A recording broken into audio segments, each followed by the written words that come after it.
Bum, bum, bum, bum, bum, bum, bum. Everybody, welcome to the Jumper Punch.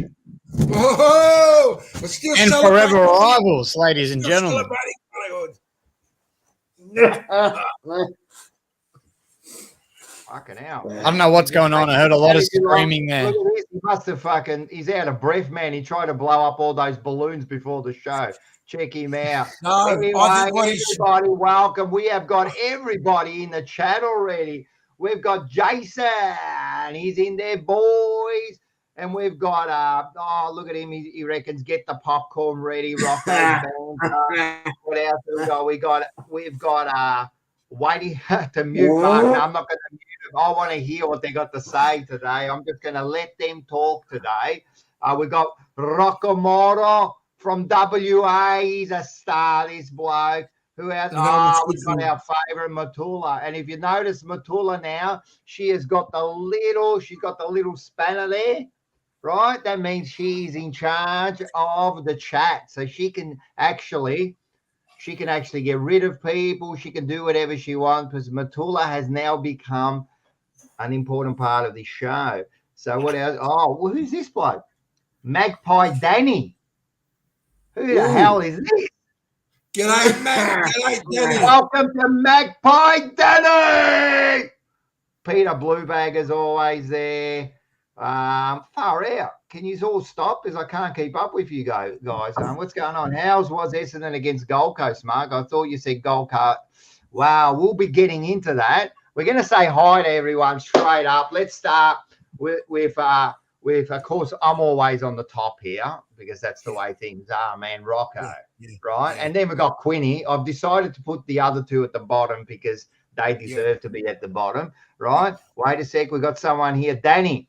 Mark, we're coming for your blood, mate. That's my son. He's getting fucking, I'm telling you, man, he's becoming a beast, mate. He's going to kill you.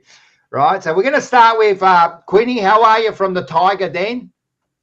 Man, I'm fantastic. This is going to be a big show. The feeling all week in the group chat is going off, and I'm absolutely... it was going off this week, wasn't it? I'm absolutely pumped. It's been going off all week, so pleasure to be here, and well done to Matula for jumping up a level and taking over the comment section too. It's in good hands. I can tell it's in good hands. If anyone gets smart on there, Matula can just go, bang, you're dead. You're done. She can take you out, mate. All right, and then we got Magpie Manny. How's Magpie Manny there? How are you, mate? Oh, look. Good evening to everyone. As you can see, I've got balloons everywhere. I've still been celebrating the Collingwood flag from last year. They're just fantastic. But can I first and foremost? Is that what you've done? Is that what you've done, Manny? You play like a bunch of fucking. You play like a bunch of marshmallows. Now, what did I say before the show? Don't talk over people. You play like a bunch of marshmallows, and you asked me to say hello. You asked me to say hello. I'm saying hello to everyone. Just slow down for a couple of seconds. Drink some water. I don't know, maybe some salty water. First and foremost, I want to say that my mate down there on that bottom, Mark, the Bombers, he's just shown nothing but that no matter whether you've got injuries, no matter whether you've got players missing, whether the chips are down, he's here. He's here, and he's ready to let you know, Rocco, that this week, it's going to be a big day. Anyway, like we said at the start of the year, if you mention the Collingwood Premiership again, I'm taking you out.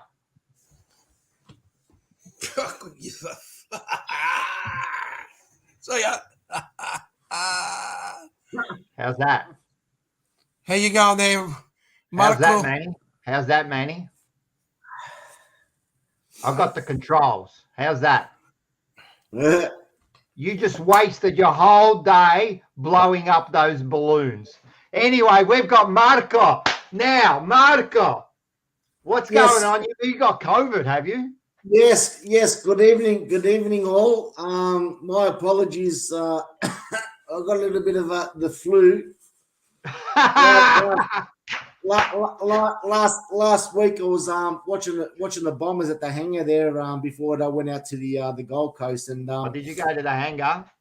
Yeah, I went there to watch them training, and for some reason, I got back the next couple of days, and I ended up getting the flu. So my apologies tonight, guys, for wearing the mask, but I will take it off in the next couple of seconds. But yeah, I've got the flu at the moment, guys. I reckon just quietly, Mark, just between me, you, Manny, and Quinny, I'd keep the mask on. It's a vast improvement, mate.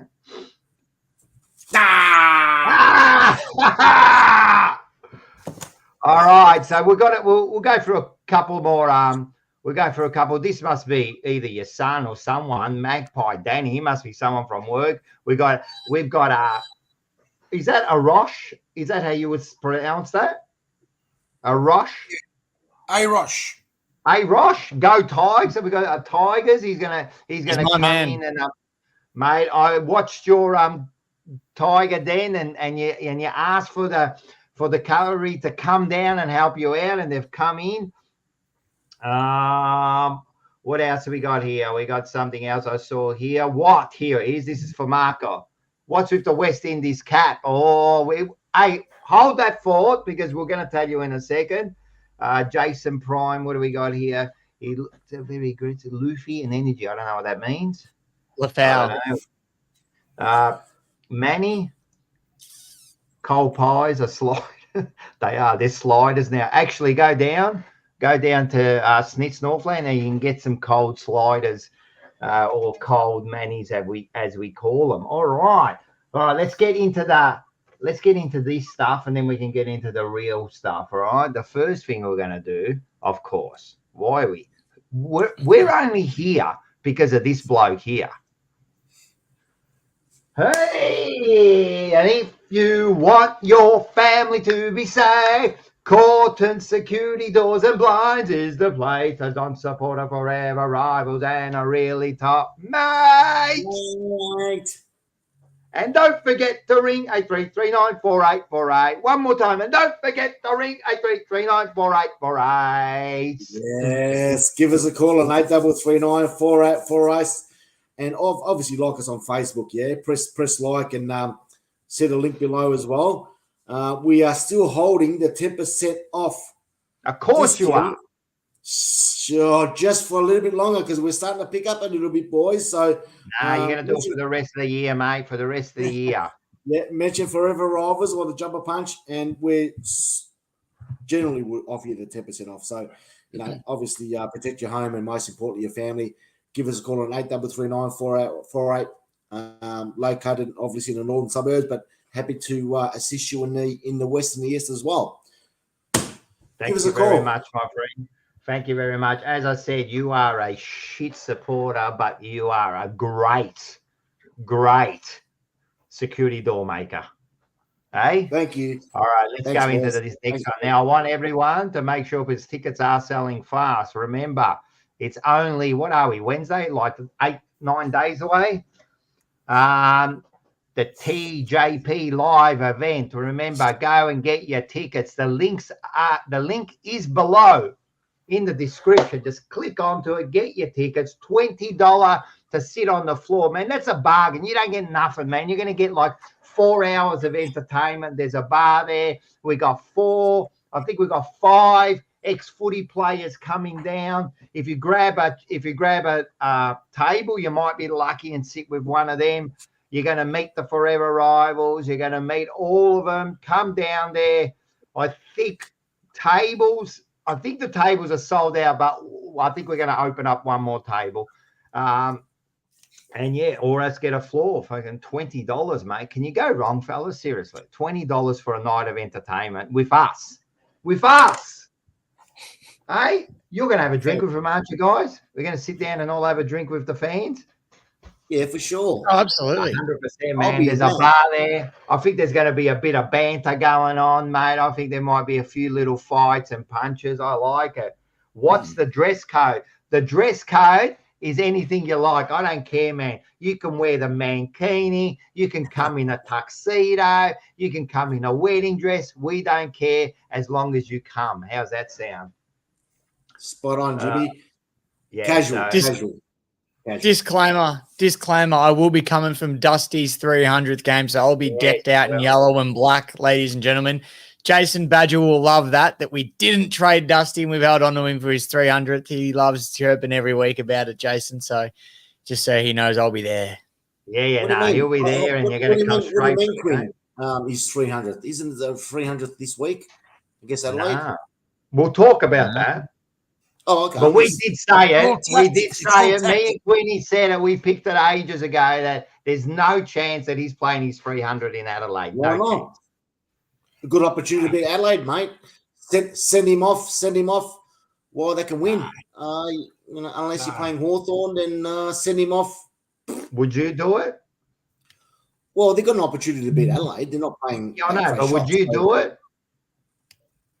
I would if I felt that you would play your 300 in Adelaide when you're at the bottom of the ladder, right?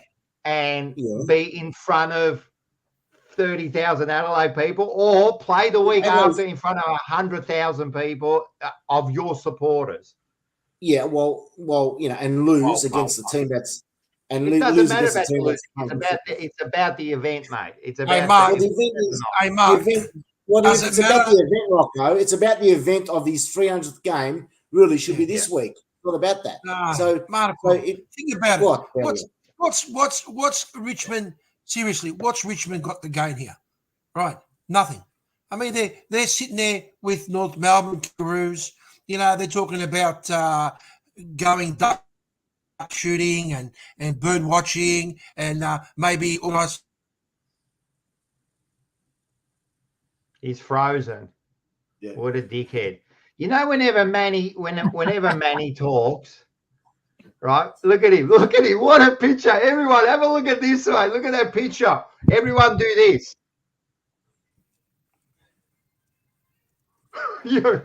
Every time you talk, you know what it reminds me of, Manny? Well, hang on. I didn't finish and I got interrupted. What I'm saying is that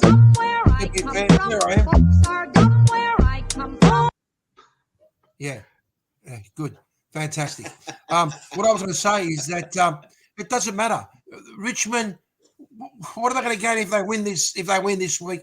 I mean, when you think about it, you got one of your best superstars that is a legend of the sport, the legend of the club. Why would you want to celebrate it at the MCG in front of your home crowd? Tell me.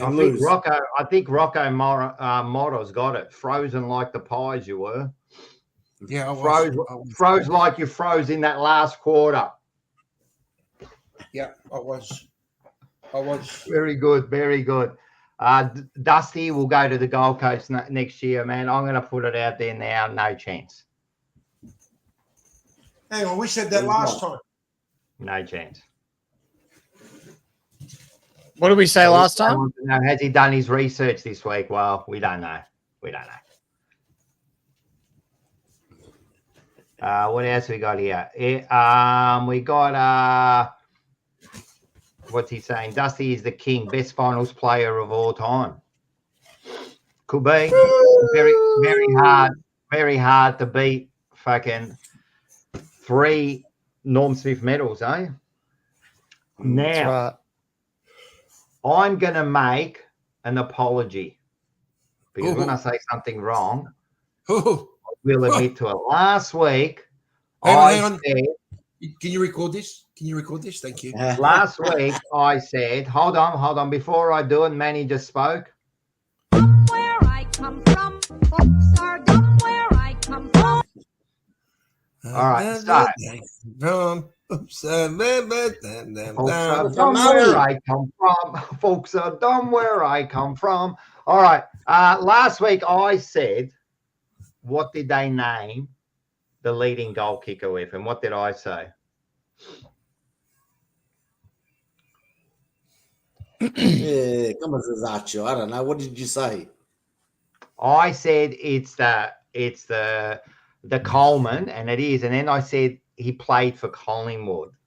Coleman, John Coleman. Now, yeah, I'm a dickhead, right?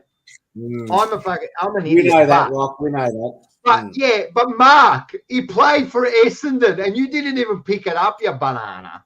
No, I didn't. I'll just let you carry on with that, mate, and make you look stupid. So it was. So that's okay. It wasn't Coleman. It was Coventry who kicked 1,299 Gordon goals. Coventry, John Coleman. Yeah, John Coleman. So I do make an apology for that. Yes, Dominator, but Dusty. Yeah, I reckon Dominator was one of the great final players ever to play the game, but Dusty has got the medals around his neck to prove it. I mean, the Dominator did win 4 flags. Can you just keep going? I'm going to go and switch off something. Yeah, that's okay. All right. I've had someone in the comments. Sorry, Mark, just quickly. I was going to say, I've had this question a few times in the comments, so I want to quickly address it because I do feel bad every time I miss a question. Jason Prime was asking about my thoughts on if I've heard about Shea Bolton getting interest from Freo, and I haven't, Jason. That's news to me. So I'm not surprised being from WA, Shea, but no, it's the first I've heard of it. So hopefully that's all it is, just whispers, and that's it. Anyway, Mark, I'll let you go back. Yeah, no, well, mate, at the end of the day, I reckon there's a lot of teams out there that are going to start chasing some of those Richmond players that were premiership players. But I do want to apologise to you last week for the comment of Richard Tambling. Tambling. Yeah. It was Marlon Pickett that I was referring to last week, being one of Richmond's top 22 players. So, Quinn, I do apologise. It wasn't Richard Tambling. They look very similar. They're very similar in their gameplay, I'm guessing. Is that right or not, Quinn? Want to ask that, or do you think that's correct in some way? Oh, similar positions I'll give you. But, yeah, I knew you were talking about last week. I knew I'd let you ride it a little bit. Let the professionals do what they're doing best. Just sit there. Go on now. What were we talking about, guys? So you apologised about John Coleman. Oh, sorry, Mark. You go. No, just referring to Quinn Rock about the apology with Richard Tambling there last week's. Oh yeah, you had the Tambling one about Richmond's best 22, and it was Marlon Pickett. So my apologies, Quinn, but I'll try and get those players right. Who's this bloke? We love Mark, man. They're all coming out, mate. I love you too, buddy. I love you too. Coleman did kick 12 on debut. They used to say with John Coleman, he was that good, mate. He was that good that people used to go from one goal to the other just to watch him. So they, at quarter time, they used to all run to the other side so they could watch him, man. And if it wasn't for his knee injury, he would have been one of the greats of all time. All right, let's go. Oh, here we go. We got Enzo just turned in, and Rocco wasn't having a rant. What happened? Remember for 2 months. Just tuned in. Yeah, I just tuned in. Yeah, tuned in, not turned. All right, whatever. What are you, mate? Seriously? Well, you get confused today. You get confused with your C's. You get confused with your R's. You get confused with your C's. You get confused with your R's. Unless you want to, you rocked up at 7:29. Unless you want to run the show, shut up. How's that sound? How's that sound? Next time, rock up at fucking at least 7:20. You rocked up at 7:29, and now you're trying to do the shot. Please, mate, go on. Last week I was waiting for you. You don't even do anything. You don't do nothing. You don't do research. All you've done is blow up those balloons, right? And now you come here and tell me what to do. Get the road. Here we go. Give Manny the host job for one episode. You know what? I might do that. I might give Manny to set up everything and get him to do the host job. Oh, this show is just warming up, mate. This show is just warming up. Mate, no problem. No problem. Manny just gave Rocco the violin. Oh, when he gives the violin. All right, what we're going to do, right? G'day, Dylan. We might as well go into this because we got some things to talk about before we get to the serious stuff.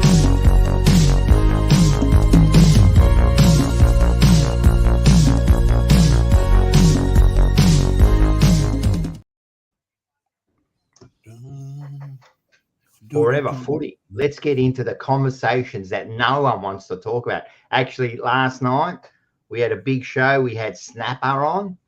If everyone knows Snapper from Free AW, he was on, mate. Snapper's not scared to tell everyone what he thinks. And then we ended up having a serious conversation near the end of the show. I think it got a very, very, very political, and we might get some feedback on that, but that's all right. All right, let's do it. What do we got? The first thing I wanted to talk about was, what are we talking about first? Quinny, start it off. Well, I reckon the big one is the holding the ball interpretation. They changed it over the week. What do we think? Did they get it right? Did they get it wrong? Has it not really made much of a difference? What do we think? Are we fans? I'll cook it while I'm talking anyway. While we're talking anyway, I'll go. I didn't mind it. I didn't think it was too bad. I think they were quicker to play decisions. I think we're going to see less sling tackles, less dump tackles now because players won't have as much time to absolutely dump them. So I think that's a good thing. I think they did call a few way too early and wasn't enough prior, but, they're going to get it wrong all the time, no matter what the interpretation is. So you're not going to get them all right, but I didn't mind it from the first week anyway. It's only a small sample size. Yeah. Before you go, Ella, I hope everyone has noticed the new crowns next to your name Mars did today. So if you are a member in that, he's done the new little logos. And so you get a little crown with different jewels on it, depending on how long you've been a member for. So Mars, again, at his best doing all his artwork. So thanks, Mars. All right, go for it. Sorry, Mark. That's okay, mate. Look, interpretation of the holding the ball. Look, I reckon the first game on Thursday night between Carlton and Port, I felt that the umpiring was fantastic, honestly. The way they interpreted the holding the ball decisions, the game kept on going. I'm not quite sure maybe if those umpires were their best umpires out of the rest of the games that were provided, but towards the end of the week, it was absolutely fucking disgraceful, mate. Honestly, mate, it was just the way they interpreted holding the ball. Whether the umpires haven't got that experience or not, it was disgraceful. All right, you can't change the game halfway through the year. You can't change it. Interpretation, holding the ball, not holding the ball, regardless. It's made a big difference now to what that call is going to be. So, yes, the first game, experienced umpires obviously will probably meant to be there to show a bit of authority. But after that, mate, after probably round Sunday's games, absolutely shit house, mate. Honestly, Mark? You know what, Mark? This is one of the first times. This is one of the first times I've kind of agreed with you, even though you're probably saying that because the Bombers got smashed on Sunday. But you're absolutely right. I think that it started well. Yes. Right? Even on the Friday, it wasn't bad, Yes. and then it slowly got worse as the weekend got, and by the last game, right, which was your game, by that last game, and it was the games before that too, I was confused then. Then I didn't know what was going on anymore. Like, I thought it started well, and then it went to the shit again. Yeah, spot on, Rock. And that's what I was referring to. The first game, obviously, they had to show some kind of authorization about the like the way that holding the ball decision was. Yeah. And those umpires done a really good job. But those umpires are probably they're best umpires. But the rest of the games, what umpires are doing those games, and it's I don't know. They shouldn't have changed it. They should have just left it the way it was. Which sport does that these days? Which sport changes no one things? does it. No one's ever done it. I think last night it was said that I think soccer at one stage did change it halfway, but it was something about handball. They kind of like revised it a bit, but that was about it. And that Nick Dacos was one of the worst decisions I've seen in the goal square. He should have been called. I went to the game. I went to the game, Magpies and the Bulldogs, and I sat there and I was. Wait a sec. Before you keep going, can everyone just give Manny a clap because he went to a game this week. Well done. Ooh. Everyone, did they put the red carpet? We love you, Manny. You're Hey, sensational. You look like you were milking a cow there, I think I Rocky. was. I was thinking about you when I was doing that. We Good love on you, you, mate. Manny. Good You're on you, mate. sensational. Fantastic. Sensational. Oh, everyone's And, giving you cheers, mate. You went to a game. Well done. Well Anyway, done. All right, so, but tell us what you saw. Look, I actually at half time I was sitting there with some heavies of the game, which I will not mention. And they all actually all turned around and said to me, and others who got involved, at this stage there was about maybe 15, 20 people part of this conversation. And what they actually said was that if they're going to introduce something new into the rules, what they should do is perhaps, I don't know, get an umpire and show it a couple of examples of why and when, and yes, we've grabbed him, he's got the ball, etc. Because you can have 4 different umpires on the day, and you'll have 4 different interpretations, right? And the biggest problem is a lot of spectators that go there, all they see is, oh, that's changed. But what's changed? How's it changed?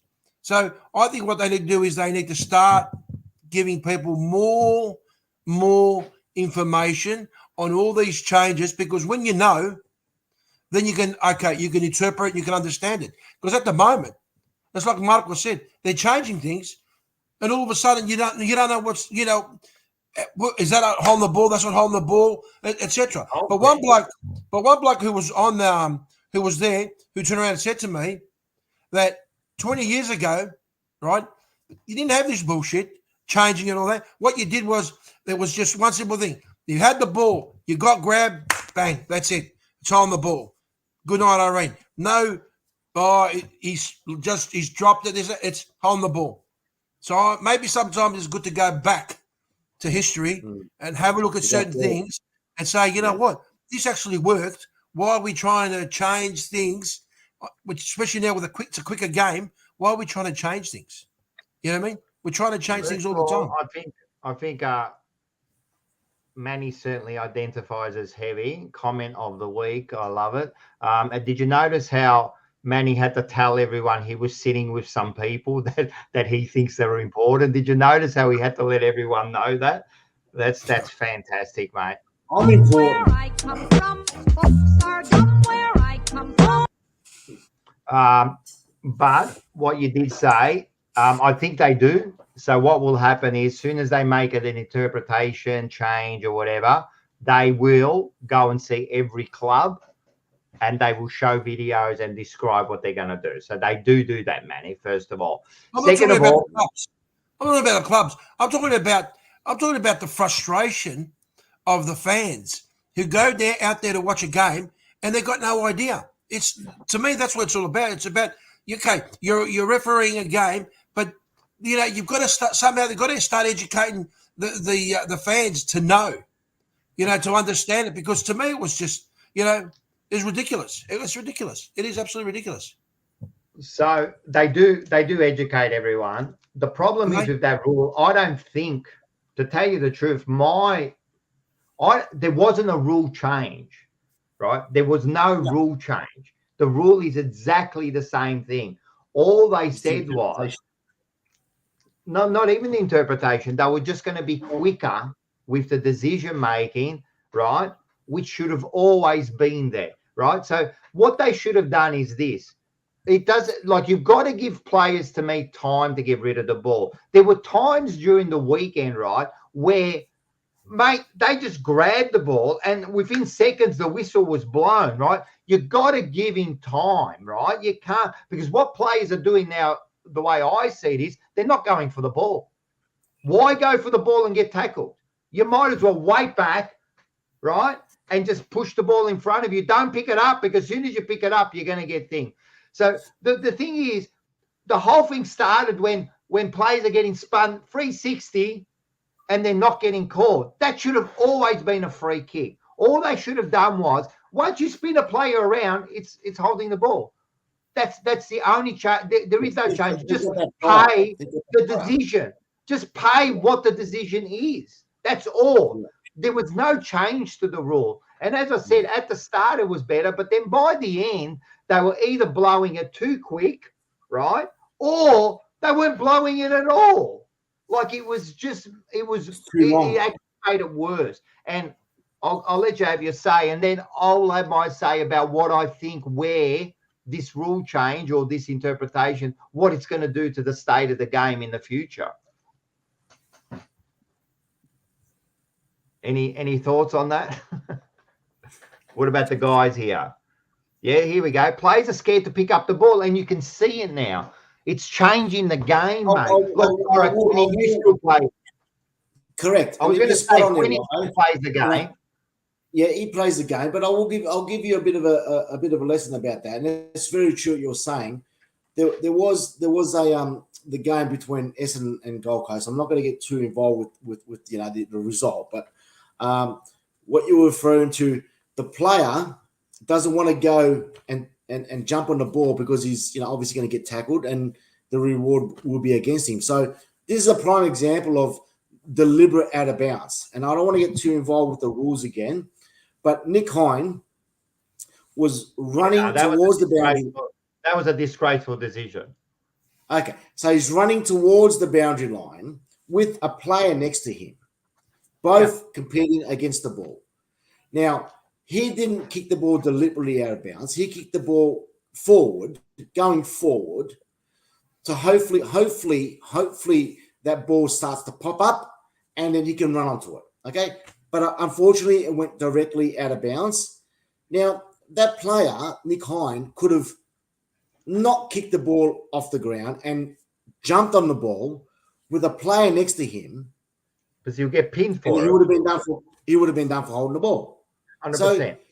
So the players now are thinking twice about going for the ball because they're not quite sure if they're going to be pinned for it or not. So that's another umpiring decision that's costing teams opportunities to win games because of the lack of their experience and knowledge of when to pay it and when not to pay it. And that was a crucial point of the game. It was 2 minutes to go in the game. That was a deliberate out of bounds. It was not deliberate. We're going forward. We're behind. We want to go forward. So, mate, it's like someone said on 3AW, small things will become big things. Yeah, and it's a wicked. To me, I've quoted this before, and it's a real saying. It's a wicked solution, and a wicked solution is what they do is you make a solution and not foresight and see the future, what kind of problems that solution will do. And what's happening with these things is you're making more problems and you're not seeing what's about. That's another thing with the deliberate. That's been stuff for ages, But now, like, what do you do, mate, in that situation? And there's plenty of situations you're in the back line, right?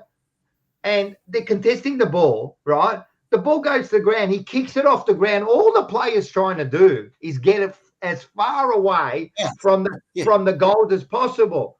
And it comes off the side of his boot and they go insufficient intent. That's what they call it now, right? Yeah. But what's he supposed to, I don't get it. So that rule there. But going back to holding the ball, I don't think some people say, oh, it was better this. I don't think it was better this week. I thought by the end of it, it was just as bad.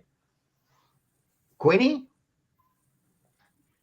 Yeah, I think, like you said before, Rock, like playing the game, I know that if the interpretation of that rule or the tweak of that rule got filtered down to our level as well, you would definitely think twice, especially if it's in your defensive 50. If it's bobbling around within a pack and you pick it up and there's someone already basically on top of you, if you pick it up and get tackled straight away, you're scared to get done holding the ball directly in front of goal. So, of course, that's going to happen. And I said this last week on the show. I said because of the rule interpretation change, and firstly, I actually don't mind the change, but I did say that because of the change, it's going to happen quicker. Players are more likely to get pinned for insufficient attempt now because they're going to try anything to get it out of there as quickly as possible. And that's going to be the result a lot of the time because if you're in a contest, you just put it on the boot. You're not looking where. You just put it on the boot and it goes wherever. If it bounces out of bounds and there's no player nearby, they're going to pin you, which is why, again, going back and forth between the two rules, I still think it should go back from insufficient attempt to deliberate because, like Salami Boy just said, I think if it's deliberate, at least you can say he tried to get it out on purpose. But if you're saying insufficient attempt, how can you judge if someone tried hard enough to keep it in? Exactly. And that's what's the other difference thing. between, not trying hard enough and a skill error? Like, what's the difference there? If you're kicking forward and it comes off the boot sideways by accident, it's a shit kick. Yeah. You didn't do that on. Like, that's why I think it should go back to deliberate. Yeah, exactly. So if you're kicking the ball 40 metres out along the boundary line and it bounces, like, you don't know which player is going to be there 40 metres down the track.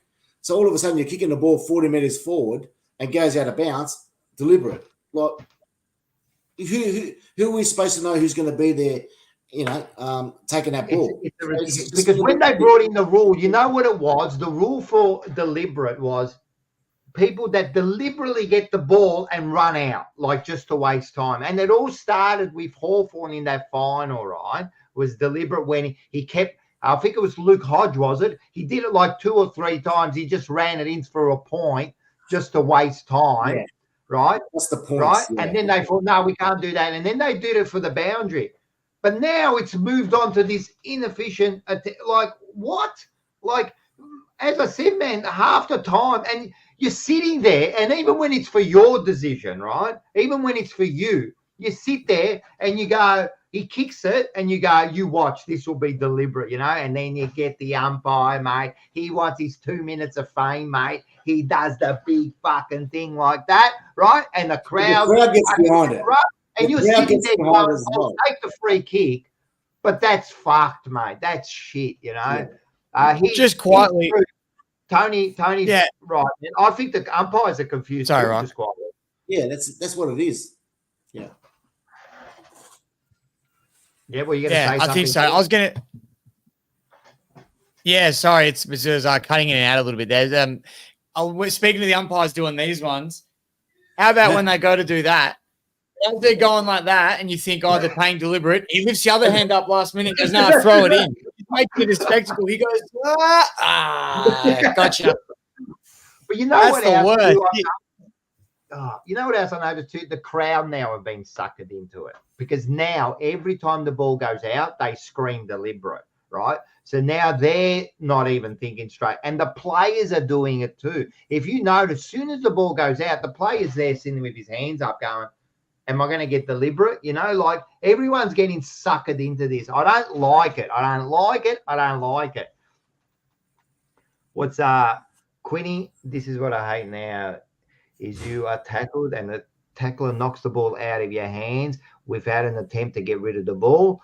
It's too quick for holding the ball. And that's what I was saying. What's happening now is it's that quick. Right now, can I just say what I think is going to happen in the future if they keep this up? This is what's going to happen, right? I'm going to be a bit of Nostradamus here, right? So what's happening now? They're trying to make the game faster, right? I don't understand why. Like, how fast do you want this game? Like, what are we doing here? Like, how far do we need? Are we living in a society now that we need to be stimulated every second of the game? Like, go and watch a game of cricket for crying out loud, or go and watch soccer and see how stimulated you are, right? So they're trying to make you stimulated every second of the game, right? So what they're doing now, they're blowing it quicker, yeah?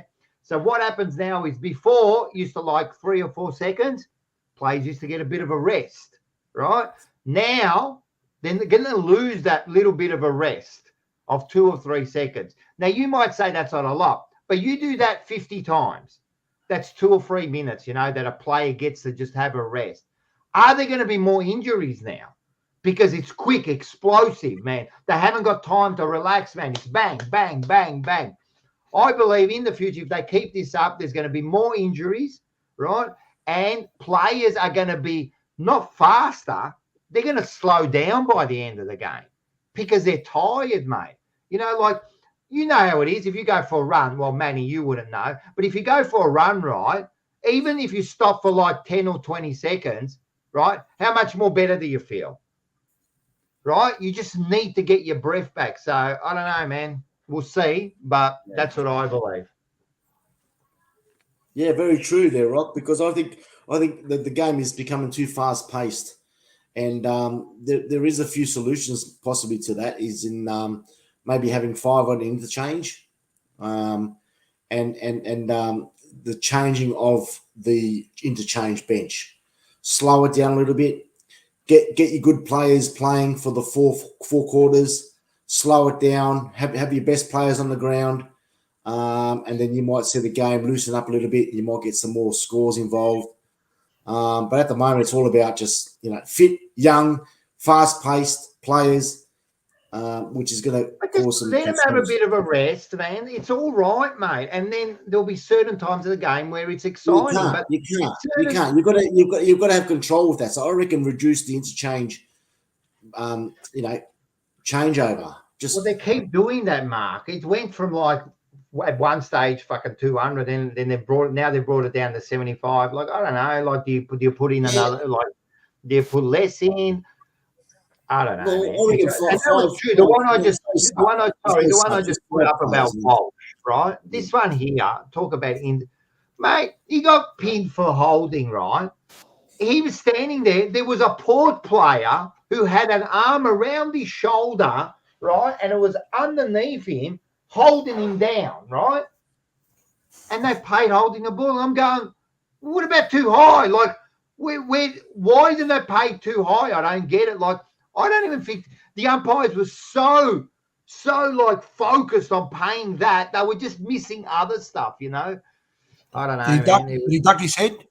Because the umpire, because we discussed that, the umpire would have said you ducked. He never said that. He just gave it as a high. Like, that's not the only one. There's a few, that it just seems like they were too quick on the whistle and they were too intent on that's what it is. Decision. Yeah. We've got a request here from Enzo, Rocco. What did he say? Sorry. Enzo's got a request there, so us boys, maybe we can sing a bit of a. Need to get my wife's 50th birthday cake ready. She's really important to me. I'll be back in 2 minutes. Ha. Is that the one? He asked for a happy birthday. Birthday request. Down again. All right. I didn't see it. I'm trying to do everything. Yeah. Oh, here we go. There we go. Happy birthday, Oriana. Oh. Well, where is she? She's going to be back in a minute. Tell me when you're there, Enzo. Put it in. Yep. And maybe we could sing. Maybe we sing Happy Birthday. Happy Birthday, Maui. I think we have to sing the Happy Birthday, but he's a great man, Enzo. He was actually on the couch. All right, let's move in because we could be talking about these umpires. I don't know. It'd be interesting to see what's going to happen this week, right? Because what happens with these interpretations, whatever they want to call them, is it's a pendulum. They're going to go flat out, and then it's going to rock back, and they're going to fix it up again. You know what I mean? Yes. But I reckon, Rock, just let it go. Let them go. Let's stop bagging them every week.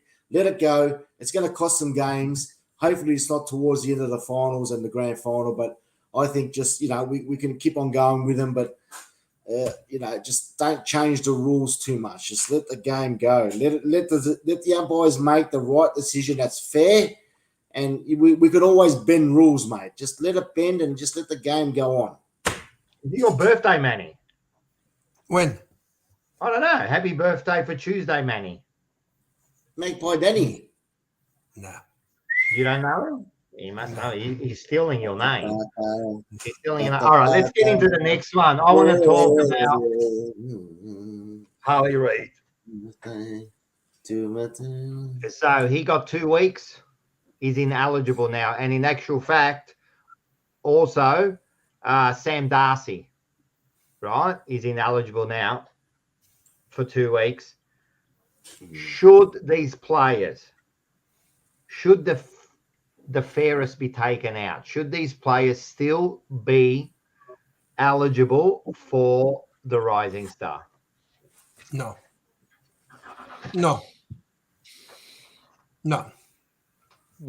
I actually don't mind the rule. I think obviously you look at things like that and you go, now he's been rubbed out. He's not going to get the award because of your banana for your son. Right. Yes, happy birthday last week, of course. Yes. Yeah. It was yes. So let's there's no right or wrong here, but probably what Manny's going to say is wrong. But let's have a listen to what he's got to say. Why do you reckon they shouldn't do it? Well, Quinn was talking. You rudely interrupted him. Oh, sorry. Was it Quinn? I thought you were saying something. All right. Sorry, No. Quinn. You tell us why. No, that's okay. I just quickly wanted to give, before I start talking about this again, I want to quickly give Adam Bagger's message in the chat a shout out there. This man has done his research. Where's that? And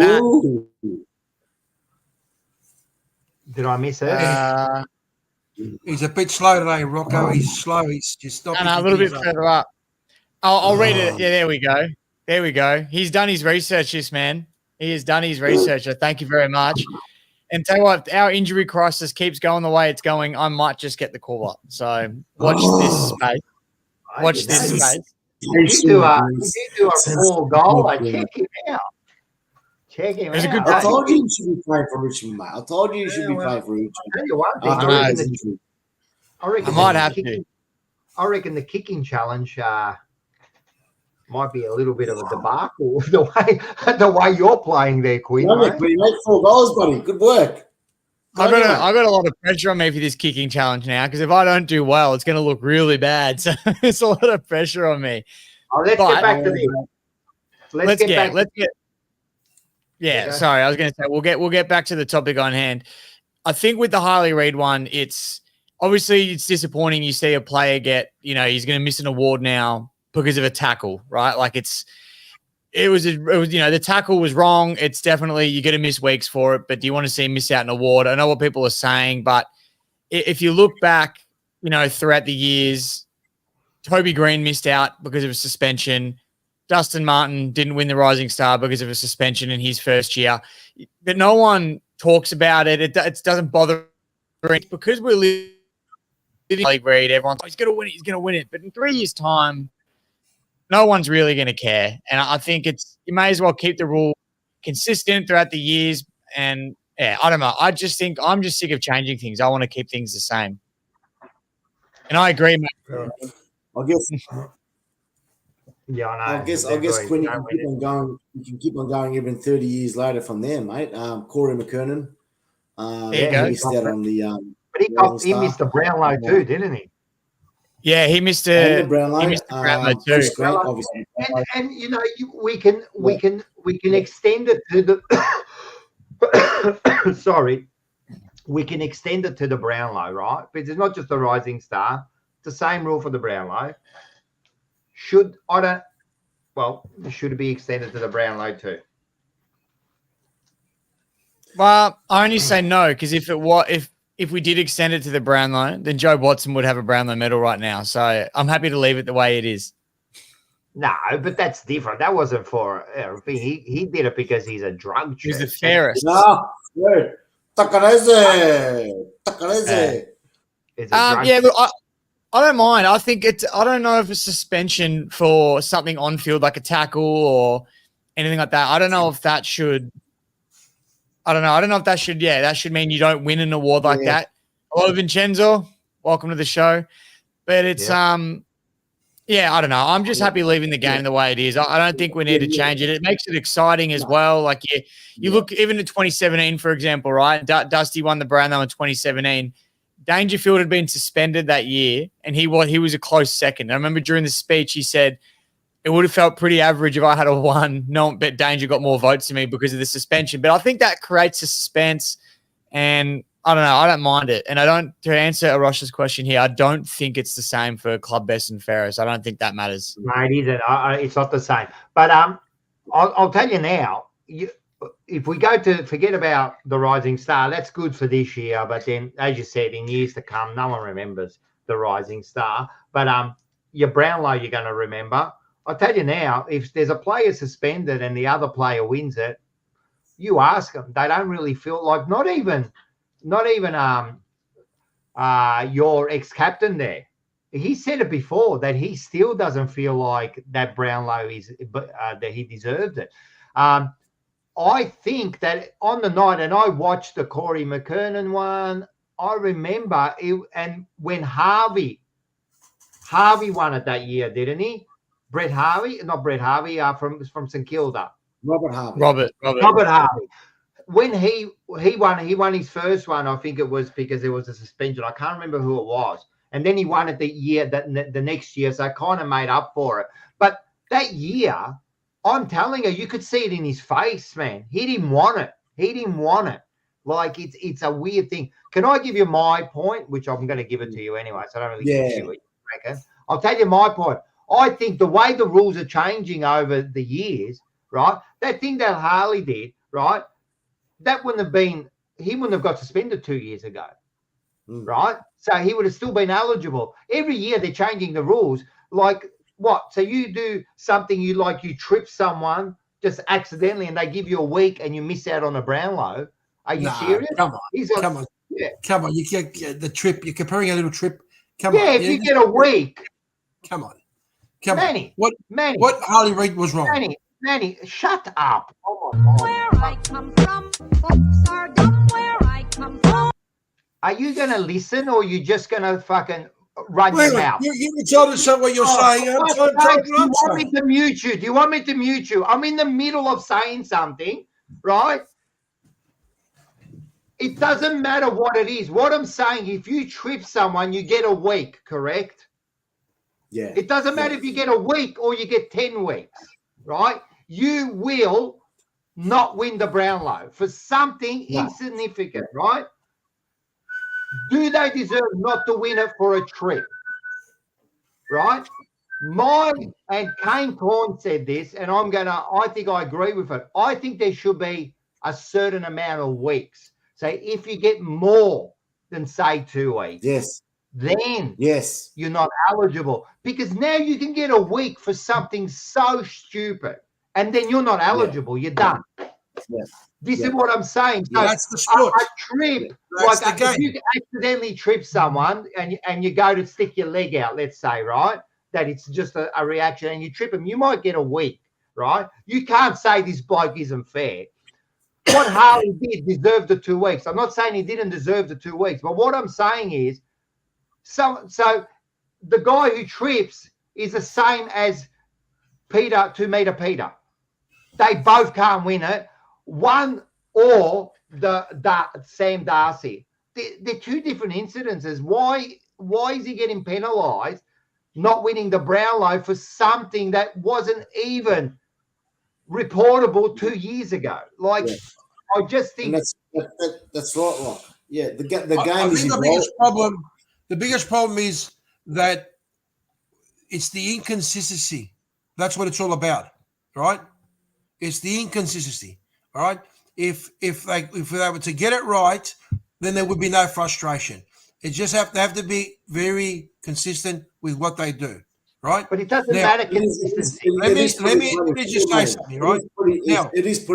It's not inconsistency, Manny. It's 4 weeks ago. 4 weeks ago, you get I was trying to defend. You don't get the award. Yeah, it's not about what decision it is, Manny. It's about if you get suspended. Forget about if the decision is wrong. Forget about that. We're not talking about that. We're not talking about Harley Reid. Should he have got 2 weeks? Should he have got 1 week? I don't care about that. He should have been suspended, full stop. What I'm saying is, should they be penalised for not winning the Brownlow? Or the award, whatever award it is. So small. That's the point. Yes, you're trying to say that if you accidentally trip someone, you're not a fair player? Come on, I know that's the rules. Yeah. You know, what are you going to do? The game's evolved now. It's different than what it was 30 years ago because 30 years ago, but 30 years ago, you could knock out a player behind play. That's a dirty act, yeah? You get 4 weeks. You're not the fairest player, mate, yeah? But that's right. You know something? Like what we're saying, if you trip a player or you sling him and you get 1 week, you're not intentionally trying to harm the player. You could cost, the Brownlow or the Rising Star or whatever, the Lou Richards medal or whatever. So I think the game's evolving now. I think we need to get rid of, the fairest because they're all fair players. What I believe in the last 10 years, they're all fair players. I think they should be like, if you get not as dirty as what they were 30 years ago. So I reckon if you get 3 weeks, because that means it's a pretty serious offence. Correct. Right? Well, that's right. And you're not eligible. for 1 or 2 weeks these days, you get it for nothing, mate. You get it for nothing. Yeah. You get it for someone who's trying to bloody just defend themselves, right? He's trying to defend himself. He knocks someone. He gets him in the head. Now, like, you go to get the ball, you turn, you get him in the head, and you get suspended. Like, what's the player supposed to do? Well, that's what I'm talking about, Rocco. That's what I'm saying, that the biggest problem is the inconsistency. But because there's a lot of this inconsistency, this is where the frustration starts. And as you said, you get some poor player who ends up tripping somebody else, a cop's a week, is that a thing? Then you get people like Scott Pendlebury who can punch a player in the stomach and not worry about it. You know what I mean? It's the inconsistency of it. You know, and that's where the frustration is. All right? And people are, and I can tell you right now, if let's just say Pendlebury, right, was one of the favourites. Let's say, I'm not saying that's the case, but let's just say he was one of the favourites to win the Brownlow, right? And all of a sudden he won the Brownlow. How dirty are people going to be if it's so close, right? And then they refer back to that punch when he punched the Brisbane Lions player. Yeah, this is what I'm saying. Here's the punch. Yeah, exactly what I'm saying. So, you know, they're hot and cold, they're hot and cold, hot and cold, hot and cold. And this is where people are getting frustrated. Umpires are hot and cold, hot and cold, hot and cold. People are frustrated. If the game, the biggest problem with the game is they want to change something that has been around for a long, long time. Sometimes you just got to go. We have to go back. We have to change. Go back. Rocco. You know what? Sometimes you don't need to revolve. Sometimes you don't need to revolve. But the game is evolving, Manny. This is the point. Let the game evolve. So because the rules are evolving, not only every year, by the looks of it, every 6 months, right? They're changing it. Why isn't that changed now? Because winning the award now is completely different. I'm telling you, if whoever wins the Rising Star, who's in third place, Quinny, you would know. Right, and who's in? Look, well, it's Sam Darcy, and it was Harley. He was going to win it, and Sam Darcy may be second. Whoever's third, he takes it home. Wardlaw, probably. Yeah, that's it. He's going to put that in the cupboard. He can't walk around saying, I was the best young player. I guarantee he's going to be embarrassed of that.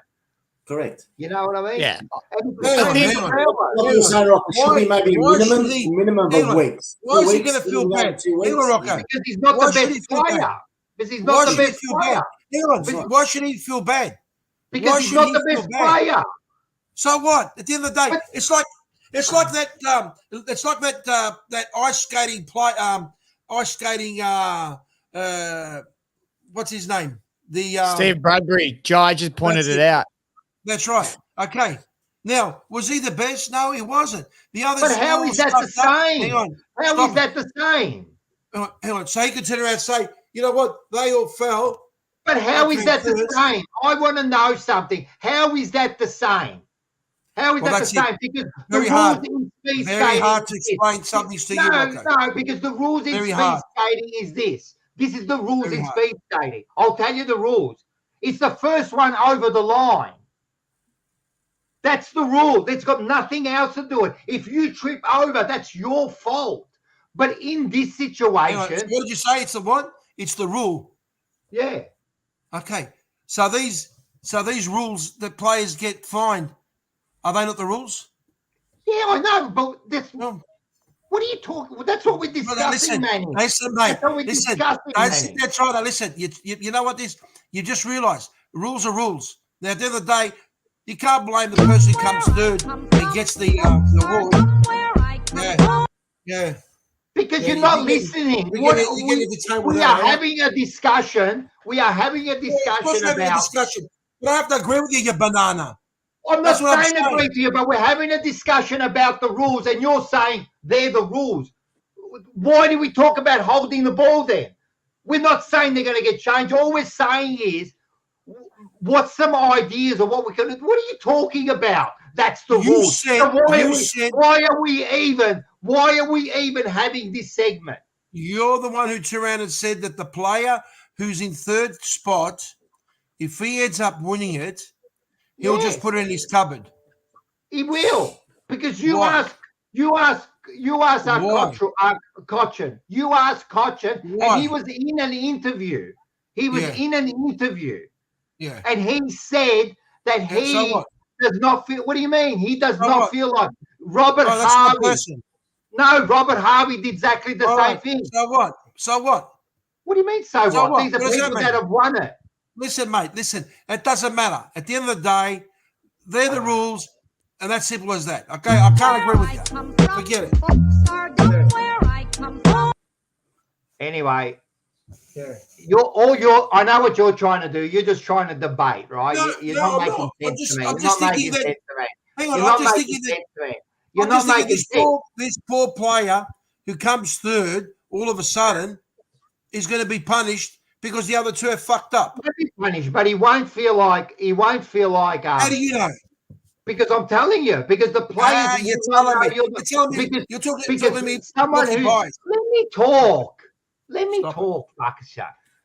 Players that are competitive, right? Players that are competitive, right? Players that are competitive want to win on their own account. Is that correct, Mark? Yes, buddy, mate. Yeah. Look, yeah. Players that are competitive want to win on their own, don't they? Correct. Yes. You don't want to be handed a trophy. That's all I'm saying. No, I don't think that the third place, right, will be happy with a win. I'll tell you right now. No, I wouldn't be happy with it. I'd be, I'd take the award, but I wouldn't feel that I was the best player for that season, and I would just move on and take the award. But you take the award. You're always going to take it. But what I'm saying, but you don't feel satisfied that you won it on your own. The game is changing, so let's just stop as I said, they changed the rules. They changed the rules, so why not now change that? Well, that should have changed it 30 years ago with Corey McKernan. Because the last 30 odd years, players have been suspended for things that they wasn't even. If you remember the Corey McKernan, that was the AFL who actually, because he didn't get reported. The AFL, right, went over the top. Yeah, and got him reported. Yeah, it wasn't even them. I know. Yeah. So I reckon maybe scrap the whole the fairest and just put the best. And like you're saying, Rock, maybe there's a limit of the suspension. So if it's over 2 weeks, obviously you're not the fairest player. I think so. I think you got to give it, because some of these suspensions, like as I said, man, if you go to have a look at Zach Merritt, mate. Zach Merritt got 1 week. 1 week for wasn't even a sling tackle compared to what they're doing now. He's not eligible. He's not eligible because this is going by the umpire's interpretation of the start of the year about the sling tackle. But now they're letting most players get away with it and getting only 2 weeks, and you get 1 week for something that's not even worth it. Now the guy could come close to winning the Brownlow this year. So you're telling me that he's not the fairest player? No, and this is all I'm saying. I don't think, like, I can understand if you go and hit someone and that, then you can say, all right, you didn't play it in the fairness of the game, right? Rocco Murdoch reckons Murphy would have won it in the first year, but he got injured. But that's different because he didn't play a season, so he didn't get the point, right? But if you're playing a whole season and for 1 week you don't get it, I don't know, man. Especially Harley Reid and Sam Day. I'm telling you, they're going to be miles ahead of these guys. Hey, miles. That's the rule. That's the rule at the moment. Don't change it. Bad luck. Change it next year. Don't change it now. They're not going to change it now. They won't change it now. They've already said they won't. The AFL said last night. No, the AFL already came out and said it won't be changed. I think if it's going to change, right? If it's going to change, I don't think we can muck around. If it's 1 week, he's okay. If it's 2 weeks, no. Yeah. Or I think the other thing I heard was whether it's careless for none of them or for all of them, because I think if you start trying to differentiate between 1 week and 2 weeks, then you're going to get someone saying, "Was that really worth 2 weeks?" Because we never agree on what the tribunal comes down to. So it's going to be messy regardless. Everything else we do in this game is always messy, always happen. Right. I don't think there's any. Does the player win the Norm Smith even though he king hit someone or sling tackled someone? Yes. Hey, also, you think about it. What about the All Australian? You're an All Australian player. Are you? You know, do you deserve to that be the doesn't All count, Australian does it? centre half back? Do you deserve to be the All Australian full forward? Huh? Well, you don't guess- have to be the fairest. Again, The difference, yeah. inconsistency. Again, inconsistency. That's the problem. There's so much inconsistency in all this. A couple of weeks ago, 3 weeks ago, I was talking with a mate, and they were showing that video on and on and on and on about Harley Reid, where he grabs the ball and he tackles and he's outrun a couple of players and he scored a goal at 55 meters out, right? And he said to me, "This kid's going to be a superstar, but he's going to be one of those victims." He goes, "You mark my words." And I said, "What do you mean by that?" He said to me, he goes, young superstars like that, if they don't bring them back down to earth and tame them, they're going to end up getting carried away, right? He says, "Mark my words." And I thought, okay, interesting. All of a sudden, he rings me up. He says, "Look at what happened." I said, "Hang on, mate." I said, "You can't sit there and say that tackle all of a sudden, deems that, this young player doesn't deserve to be the player that he is." But that's what he said. He said to me, "That's the problem." He goes, Tell your mate, he's smoking too many bombs. Hang on. He says these young superstars, hang on. He says these young superstars, it gets to their brain. Now, I don't know. Maybe this could be a topic of conversation. Anybody else wants to throw their 5 cents? I'd be interested to hear what they I don't reckon Reid got to his brain. It was just a tackle, man. He's running after a play. He just tackled him. I agree. I don't think it gets to his head. These days, players, man, mate, you know who puts them in their place? The teammates. Trust me, man. No player gets ahead of themselves these days, man. Your teammates put you straight back into your place, man, if you get above. Those West Coast players, the older players, will put him in his spot. Eventually. 100%. I don't think it got to his head. I just think it was a silly tackle. It was a silly tackle. But at the end of the day, I'm telling you, he plays a full season. He's the best player. I wouldn't mind him in my club. I wouldn't mind him at Essendon. All right. Would you like him at Essendon, Quinn? Richmond, Quinn? No, I wouldn't want him at Essendon. Would you like him at Richmond? In a heartbeat. Richmond want me right now. Would you like him at the Collingwobbles there? What's that, mate? Would you like Reid at the Collingwobbles? No. Right. No. I'd replace him for fucking Dacos. Rocco, would you like him at the? Would you like him at the? I'd love to have a Bontempelli. Straight away. I'd love to have a Bontempelli. Straight away. Because your players will teach him a lesson. Your players, Rock, will teach him a lesson. Say, all right, settle down, brother. You're a good player. But West Coast too. West Coast, don't worry, mate. They got enough senior players there. They get onto him, man. Maybe they haven't, mate. Maybe they haven't. That's why he's playing around. He's getting a bit too aggressive. A little bit like Corn Francis from Port Adelaide. But has he been aggressive? A little bit cocky, like Benny was saying. A little bit cocky for the young players there. But so, you need some older players and just shut them up and settle them down and just keep going. You're a spaz, Manny. You wouldn't have him. What a dickhead. I wouldn't have him. Shut up. I'm telling you now, every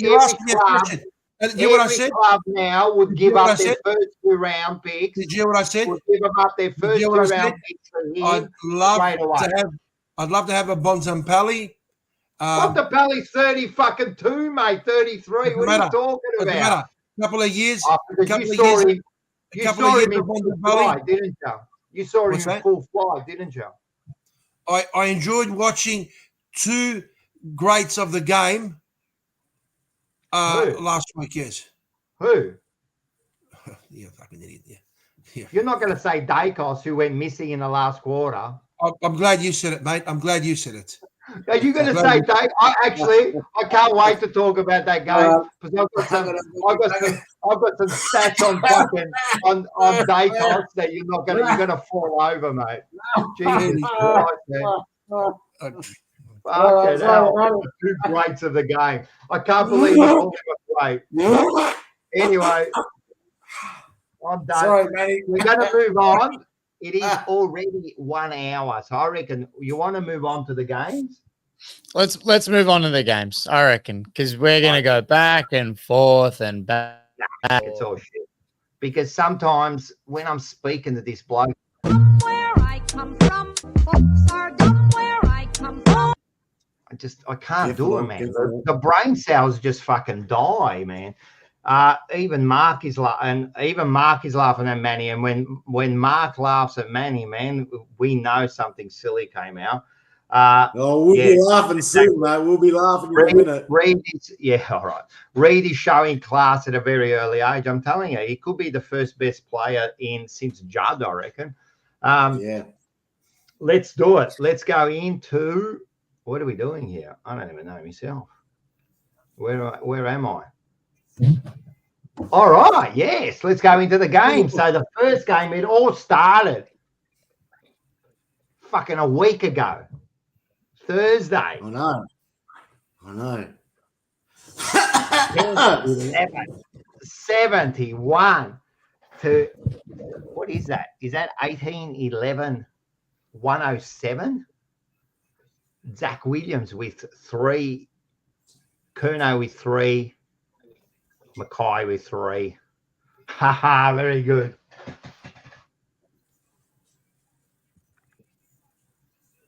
Go Blues. I like it. Oh, you're getting ready for it, are you? Getting prepared, mate. Getting prepared. Me, Dusty.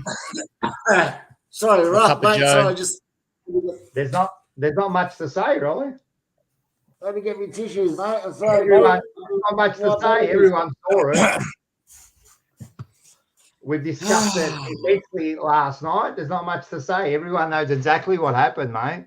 I think it was you, Mark, who was saying that we got no chance. Because if I look at the tips, oh yeah, you didn't tip us. And you know who? Where is that Collingwood top? What was his name? Top fucking Doug. What was his name? Oh, Nuts. No, it was Nuts, wasn't it? Something Nuts. Yeah, top Nuts, whatever. Nuts tops. Where's he? Where's the other I think it was Collingwood? Testy Guts or something, I think. Tested and Guts. They've all disappeared. That's what they do. They come on, and then he was saying Port was going to smash us. He was saying that Collingwood was going to win and all this, and I didn't see any of that, mate.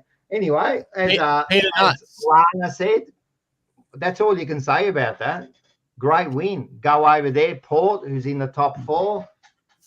Fucking great last quarter. One of the great quarters by a captain in the last, man. Comes up, mate. I don't know. If you want, we can go over some stats because I do prepare. Man, you can see us that we won in a lot, but the main thing was we won in inside 50s at 55, and you've got your scoring there at 89, tackles 75. You know, if you get high tackles, you're always going to play well. But again, it's this one that's important. It's your score sources. We kicked 9-3 from stoppages, which is a plus 20, 9-3. But you know what we scored in that last quarter? 7-1 from stoppages. 7-1. I think it's a record. Scores from turnover, 7-7, and a lot of them were in the first half.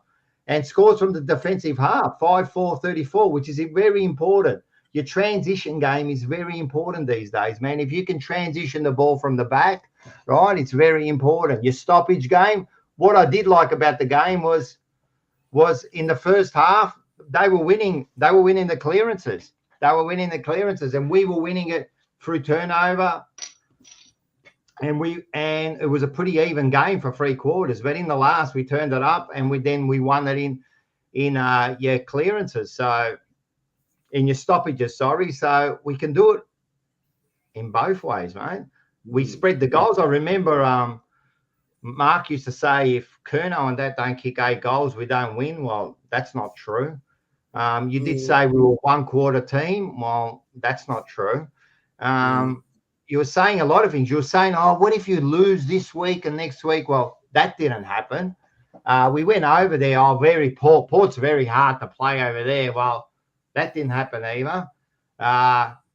You were all saying about injuries and that, and slowly we're getting back our players. It's actually the first time that we had consistency for 2 weeks, and you can tell how the team plays together a lot better. I don't know, man. Mark, did you usually like to analyse the Carlton game? No, What did you? I would just let you continue with your results on the game. But if you want my opinion again, it just comes down to my. You know what I do, Mark? Like I wait all Wednesday for your opinion, mate. I'm sitting there. I can't wait for Mark to give me his opinion. Let's go. No, that's all right, Rock. And you know what? Jimmy's waiting. Here we go. I'm only being honest because obviously, a couple of weeks ago, you guys weren't performing, and I was just, obviously, I'm here to, bag you boys, obviously, through towards the Fourever rivals here. But it was good to see that Carlton did play 4 quarters of football, and that was the key. That's the only thing that I was reminiscing about a few weeks ago, is that you didn't play 4 quarters of football, regardless of the last quarter that you won. So that's 2 weeks now. Well, yeah, okay. You played Gold Coast at home. I'm happy with that result.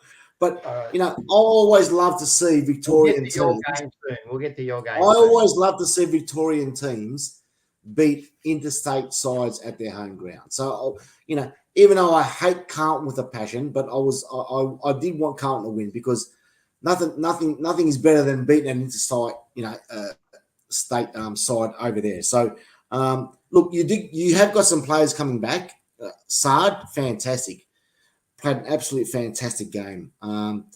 Sard and McGovern are huge for us in the back. They settle the back line. Woodring can go to work, man. He doesn't have to worry about it. And then you got Boyd and the other. Yeah, sorry. They make a huge difference to our back line. They do, mate. That's what I was saying. Sard and obviously McGovern now is come through and he's more fit. But look, I still don't think that you boys should be too cocky. You had a great win against Port. Port smashed us, gather around in round 4. That's changing in 10 weeks, yeah? Football can change in 10 weeks' time. So I don't think Port... I don't know why they brought Dixon in and Finlayson into the side. I think they should have made some other options on that. But, kudos to Carlton, Rock, fantastic. Played 4 quarters of football. He reckons it's killing you. I'm not going to go into the tips, but I think that's going to change a little bit this weekend, mate. Don't get too cocky, mate. Don't feel that you got all these players and all these statistics that you've got on there. Forward, 7-point clearances, back, rebounding off the back line, statistics. Well, what I'll do is I did send you a message today saying that if you want any sort of like graphics or something, let me know and I'll do it. But again, like you do every week, you come unprepared. I'm prepared, mate. I'm fully prepared every week, mate. I've got my West Indies hat. I'm still supposed to be putting me. Anyway, we'll talk about Richmond.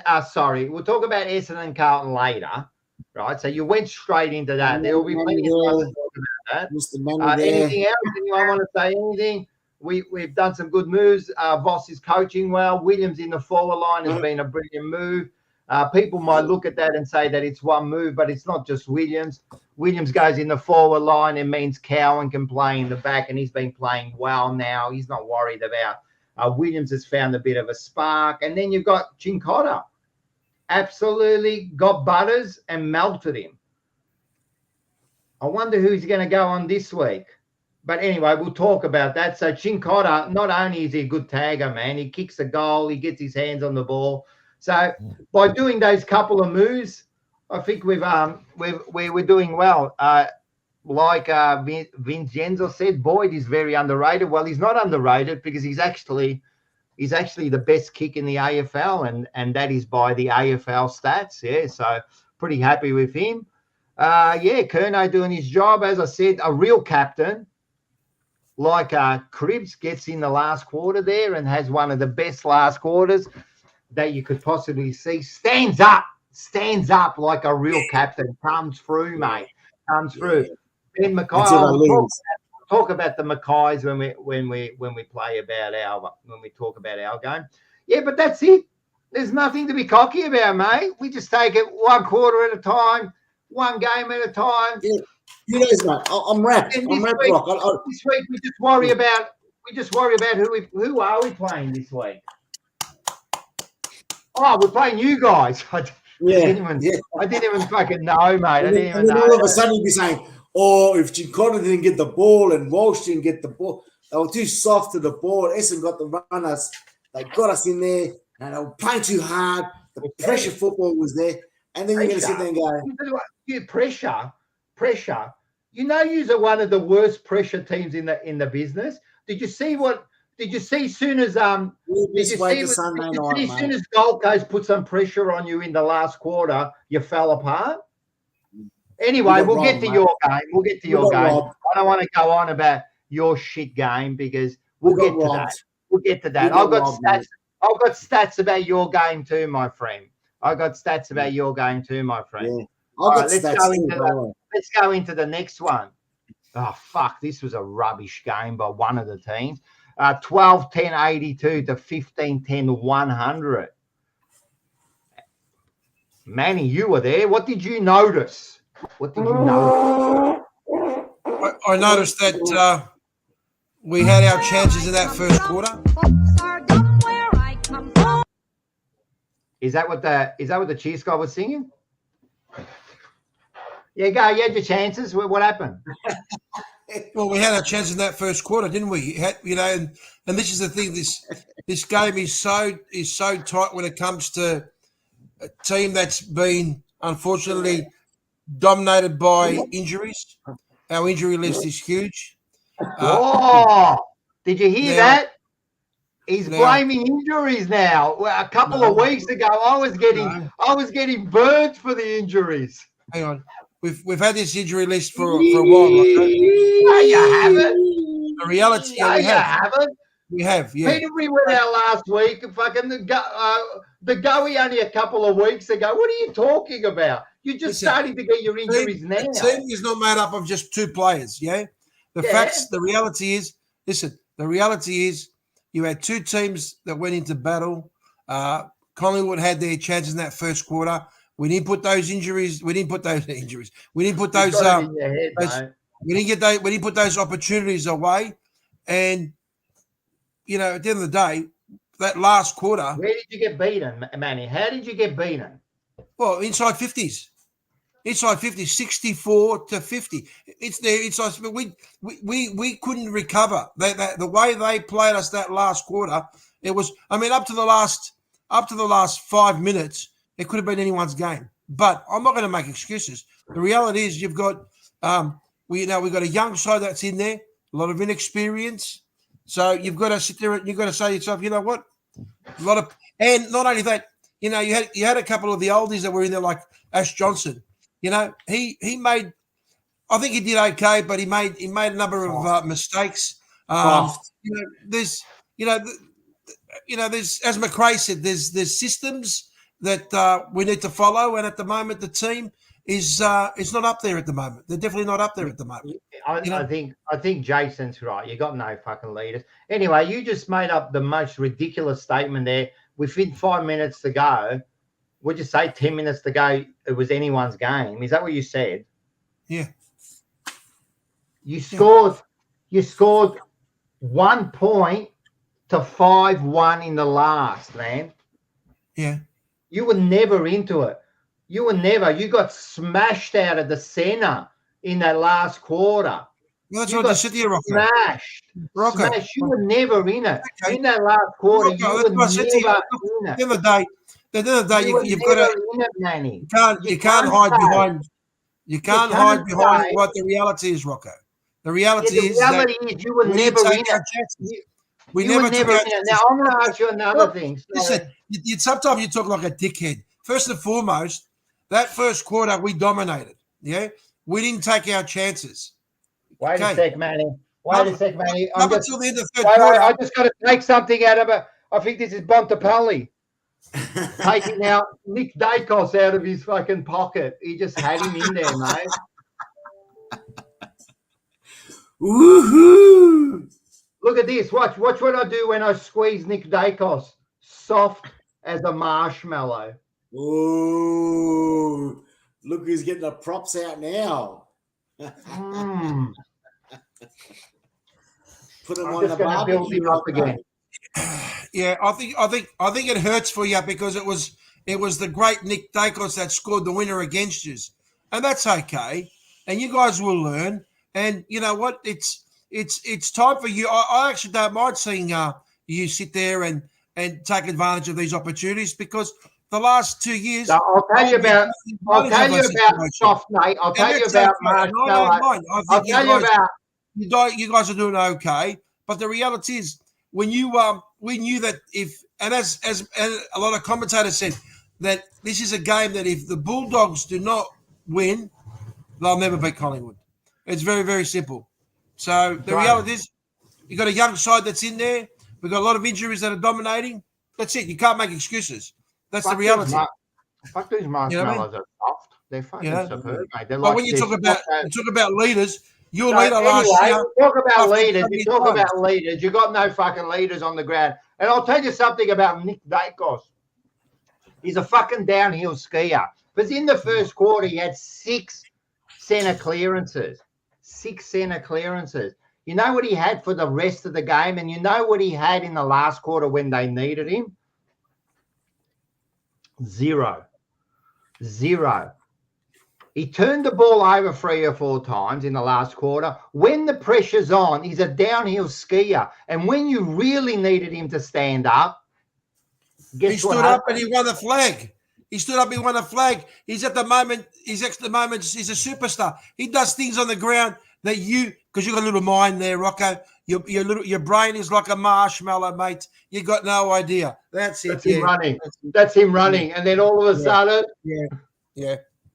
If that's the best. He didn't stand up, Manny. If that's the best you can do, well done. He didn't if that's stand the best up. you can do, You couldn't well do done. it. Absolutely. If that's the best you can do, well done. Absolutely well done. I can do a lot more. I'm just giving you that. Absolutely fantastic. Nick Dacos is a downhill skier. When they were doing well, he was there kicking goals and that. When the pressure came on, he fell apart, Manny. Is that the best you can do about your game analyst? Mate, people come on here to have a listen. If you shut the fuck up and let me fucking talk, it'll be okay. I asked you one question. I said to you at the start, I said to Manny, I'm going to tell everyone this, right?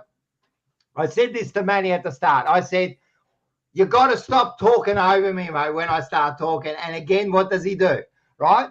So again, mate, you saw it. Nick Dacos could not stand up when the pressure was. Bontempelli, absolutely, that could be one of the best. That could be one of the best last quarters, apart from Cripps. The Bulldogs. So Sons of the West. Red, white.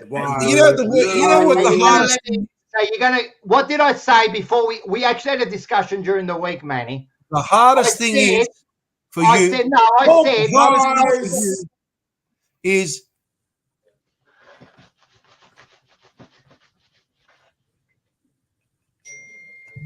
I'll let you talk. I said, don't talk over us. People can't hear what's going on. Well, there was a couple of people on the comments that said to you that sometimes you need to just put maybe some glue on that. That's what they're saying. Manny is salty.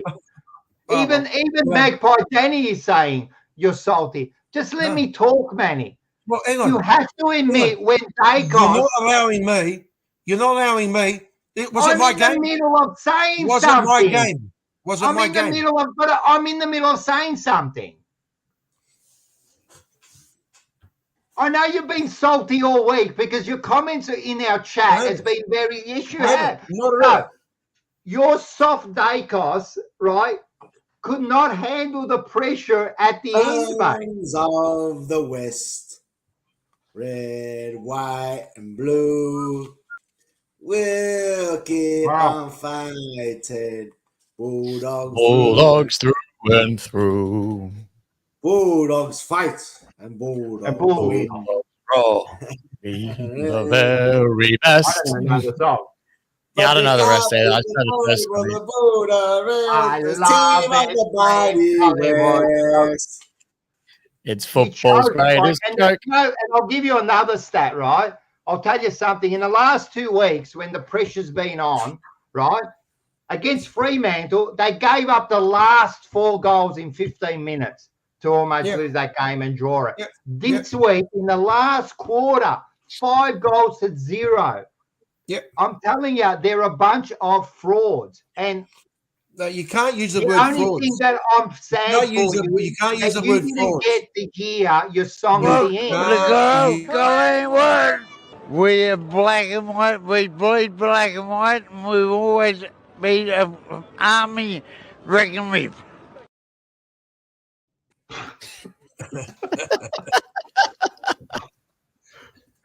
You want to use the word. You want to use the word frauds. First and foremost, look at the moment. Yeah, they're not. They haven't got the players that they should have in there. The players who are in there at the moment, they're not there at the moment. So you've just got to. It is what it is. I'm not afraid in any way, shape, or form to admit that at the moment, we're not in a good place. Yeah, but you'll be fine. You'll be fine, Manny, mate. You'll get your players back in the next couple of weeks, like Carlton, and you'll contend. You'll contend. Not really there, Mark, because apparently you'll get your players. You'll get your players back within the next couple of weeks. You'll contend. No, they won't. No, they won't, Mark, because apparently Jamie Elliott could be out for the year. They don't know if he's going to come Jamie Elliott. There's still a lot more players to come back for Collingwood. Pendlebury's still 4 weeks away. They don't know about when he's going to be ready. I'm telling you, it's going to be 4 or 5 weeks before they get their players back. A little bit like the next game that we're going to put on with Richmond. They'll get their players come back too. They'll be fighting for the finals as well. What, Mark? Mark, look, at the end of the day, we haven't got the right players in there at the moment. A lot of these young boys, credit to them. If they show improvement, that's all you can ask as a supporter. Now, of course, man. You guys will be happy. I'm with you, Manny. I'm with you. I'm happy for Collingwood. If Nick Dacos did not get injured, bring some young players in, getting some experience. I'm happy with Collingwood to finish 12th, 13th, 14th. Nick Dacos did not get injured. Richmond, or 15th, 17th, maybe 18th. Get your players back in. Get your young players in there. Shut up, Mark. What are you trying to do? Because your game's coming up. You're trying to soften him up. You're not going to get away with this. You're not getting away. I can read you, Mark. I can read you, Mark. He's trying to soften Manny up so he can defend him later. No, you're right, Mark. At the end of the day, you've got to you can only deal with the cards you can only play with the cards you're dealt with. And at the moment, the reality is we've got injuries. We've got and Nick Dacos. Nick Dacos still a superstar. You know what? He does things on the game on the day. And had he not been injured last year, premiership player, he also would have won the Brownlow. All right, man. Look, I'm happy with Collingwood with injuries or not injuries. If they can finish, towards 13th and 14th on the ladder, I think you guys have done a good job this year, Manny. I think you've done well. Finishing 13th or 14th. And Collie Scum supporters stick together. Look at him. He's trying to soften him up. Shut up, Mark. Yours is coming, mate. Yours is coming, mate. Don't you shut up. Right? Oh, no, that's easy. That game, what, you're talking about the Essendon Gold Coast game? No, we're not up to it yet. We're not up to it yet. Anyway, we've got another game coming up. Richmond and Geelong, mate. Richmond and Geelong. That's another big game. That's a massive. I'm really done. Is the epitome of a Collingwood. Go to Pines! Come on! Yeah. Come on. I'm from Maui. I'm from Maui. Fucking hell, you have got a bunch of far out. What a bunch of fucking losers you guys are. All right, let's go into the next one. Unfortunately for you, my friend, what do we got next? 15,999 to 10,969. 69's a good number. Great number. We did that on purpose. We were going to kick a few more, but we thought, no point. Just leave it where it is. I heard that Nick Dacos and Peter Less there, or Darcy Less, they like 69 too. But anyway, let's get back to your game.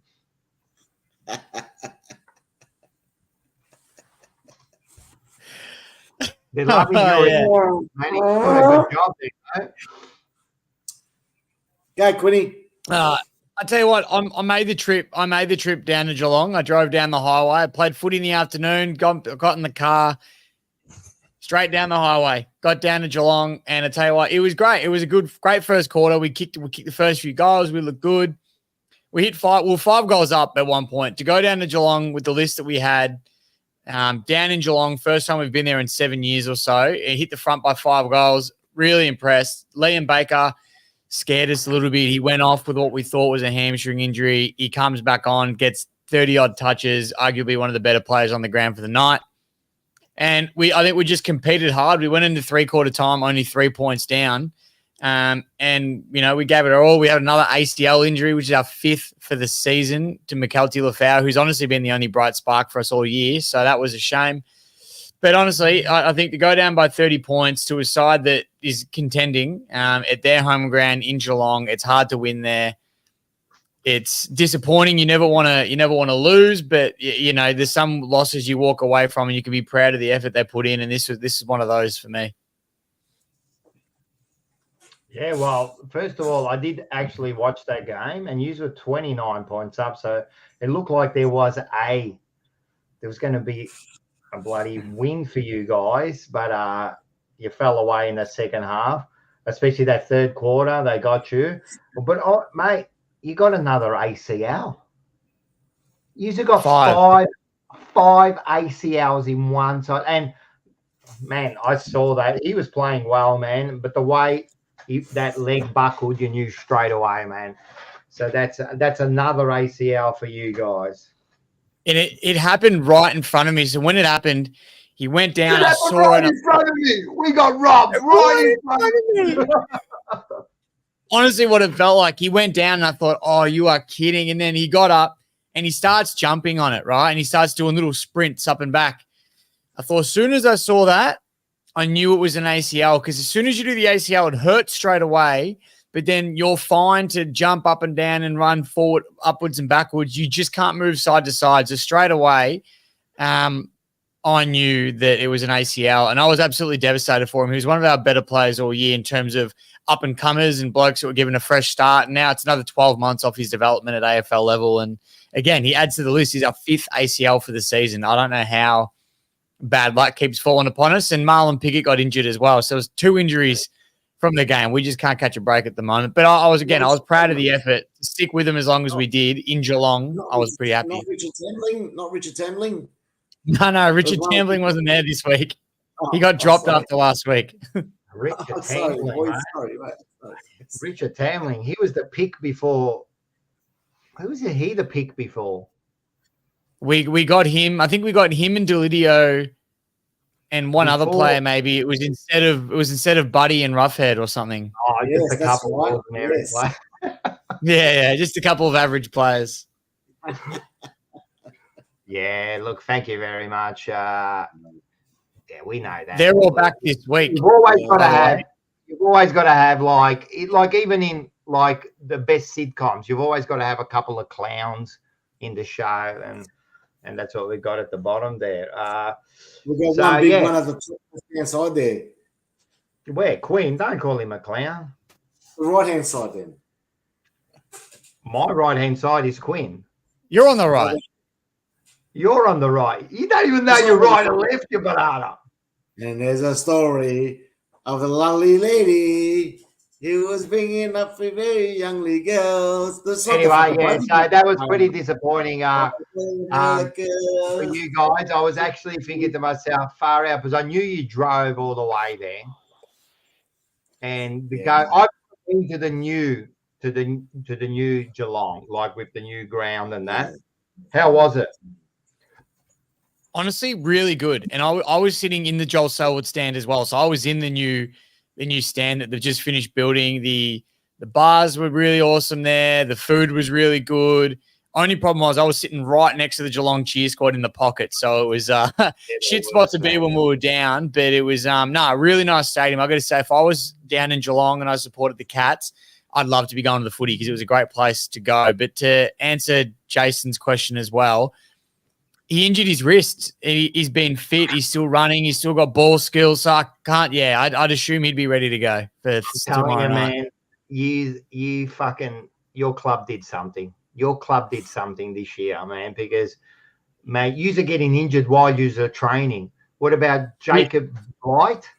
Yeah, so we picked him up in the mid-season draft last week. He's named as an emergency for this weekend, so I'd say he wouldn't be too far away, especially with the way our injury list is going. He wouldn't be too far away. But, yeah, Rock, I reckon we must have walked under a ladder, smashed a mirror, walked past a black cat or something. I don't know what we've done, but it's starting to look a little bit more up. We like Jason said, we've got a few big ins tomorrow night, but the way we're going, we'll probably injure all those three straight away. So who knows? No, I'm telling you, copping. And this week you got to go all the way to Adelaide. So we'll talk about that soon. All right. Anyway, yous are really shit too, to tell you the truth. Like really, man. Yeah. No, you know what? Take advantage, boys. Manny, Rocco, take advantage while we can with Richmond, mate. Give it to them while we can, man. You know the truth.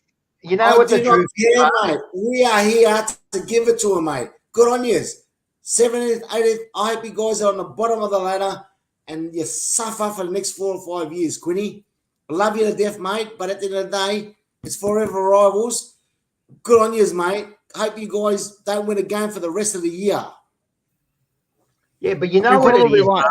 There's no yet, Rocco. There's no yet, but there's no, right? They probably don't mind that, Marco, because at the end of the day, they're thinking to themselves, we've dominated so much for the last whatever years. We've got 3 flags. We could sit back, smoke our cigar. We could finish last or second last or third last or whatever for the next 4 or 5 years, right? Or say next 3 years. Pick up a couple of good players here and there, and we start to rebuild again. That's the way it goes. I can understand, Manny. You suddenly start to sound like you're a fucking Richmond supporter here now, mate.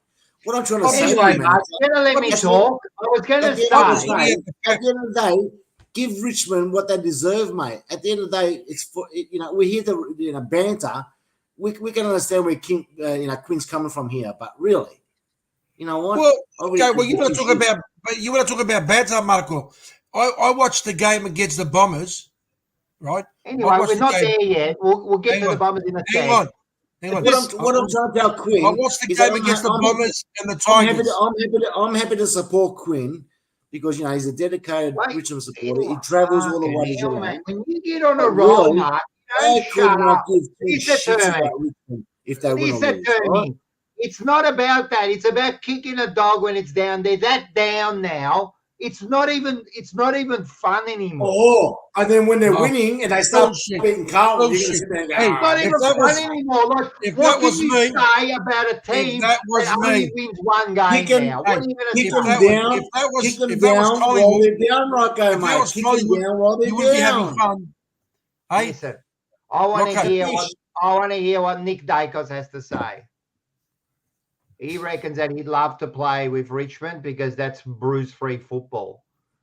He'd love it. He'd get like 1,000 possessions. Wait, what was that? You interrupted Marco to talk to a marshmallow. What was that? Oh, he would run rings. Him and Dusty. Yeah, him and Dusty would kill it. You're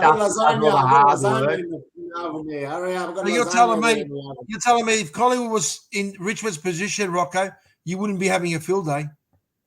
Because at the end of the day, like when they're like one game after round 12, I don't know what else you can say to Richmond.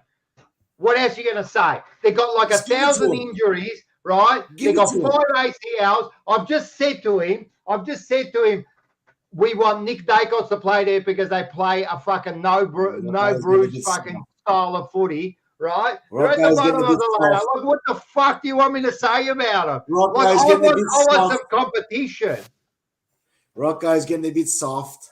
I'm not soft. I mean, wait Give till it I to get him to while you your can. game Give and see it- how soft we are. Hey, when he's not like, the sensational pretty boy. Let's give it to him while we can. Come on, All right, Quiddy. go, Pick up give it that to him. team. We're waiting. I've Go. already spoken. Well, I've What did already you hang do? on. You didn't give Before- anything either. hang What on, did you hang on. say? Oh, you Can the I- kid, you're at the bottom. You're giving him Can I nothing. say You're that? giving him nothing. Hey, Rocco, slow down a bit. You're giving him nothing. And you, Manny, what the fuck have you given? What have you given to Quinn? What have you ever said to Quinn? You banana. Nothing. I was about to say that Richmond is second last. Yeah. The Bombers are second, right? And when did you guys meet? 3 weeks ago? 2 weeks ago? When was it? I don't know, a few weeks ago. Richmond Essendon, a couple of weeks ago. Okay, so if someone was watching that game and had no idea where both of those teams were placed in the ladder, okay, you would say that was one of the best games and tightest games of footy that you could actually say you watched for so far between those two teams. Yeah. No, you're spot on there, mate. Okay, so therefore, it goes to show you that even though they're down and out, they're competing with teams like Bombers, who are supposedly now, they say, could be potentially, if you beat Carlton, might be Now you know. First you're saying that people don't know about the football. Now you're saying that you know. So just let's when we've got the opportunity, let's give it to the boys. When we've got the opportunity to give it to them, we'll give it to the old, the Richmond. Mark, give it to him. Like I give it to you, and I give it to Manny, like flat out. I give it to you flat out. I'm giving to you flat out. I've been saying to you, give it to Quinn. Go, hammer him. Go, hammer him. Hammer him, Mark. Hammer him. Can I just say? And then Manny's talking about his injuries. Just talk about football, boys. Come on. No, but I'm giving you the screen is yours. Give it to Quinn. Go. Everyone's waiting. Everyone's waiting. No. I'll give it to Quinn in my own time, all right? I've already given it to Quinn. Let me deal with it in my own way because You're not giving it to him. So have why are given you it talking to all us? three. The Richmond Football Club have given it to the other three of us stooges here, in a way, for the last 5 years. So this is an opportunity for us to give it Then back. do it. Go. I have. Where? not What you. did you say? What did you No, say? I got what I said. So let's All move right, on. I want to get into this one because you're let's starting move to on. But like just quickly, just quickly, I got one here. I've been waiting for this all night. I got to bring this up, right? I just want to say we all know where Richmond's at this season. I'm not in denial. I'm well aware where we're at. But here's just a quick screenshot, right, of the top 5 teams in the competition this year. Right, we're second last with 1 win on the ladder, mind you. So top 5 clubs in the comp right now. You got Carlton at 5th. Richmond playing with a full side. We lose by 5 points. Port Adelaide, we lost by 30. That was a shit game. I'll admit that. Geelong, down in Geelong with all our injured players. We only lost by a few goals and we'll win it with 3/4 time. Essendon, second on the ladder, depleted team. We lost by only 12 points. Sydney, top of the ladder with a full side. Richmond beat them. We're not as shit as you think. And we're getting our players back. Quinn, I didn't say you were shit. And after saying all that, where are you sitting? What are your points? And how much is your percentage? I don't care about We don't need to talk about percentage. We don't need to talk about points. What I'm trying to say is it's an opportunity. After all that, we're sitting second last. Quinn and the Richmond supporters and the club a bit of banter because they've had success. So let's just give it to them while we can because they might come back once they get their players back. Rocco was sitting there going, while you were talking there, I just gave it to Quinn and you missed it. what was it? Because that's right, because you just talk, you don't fucking listen. I said after all those stats, Quinn, after all those fucking stats you gave, we lost by 2 goals, we beat Sydney. Where are you? You're second last with 4 points and a percentage of about 60. Yeah. Good on you, Rocco. Anyway, let's go. 62.2, actually. 62.2. All right. Look at this one. Oh, who's this bloke? 14-7-91 to 11-14-80.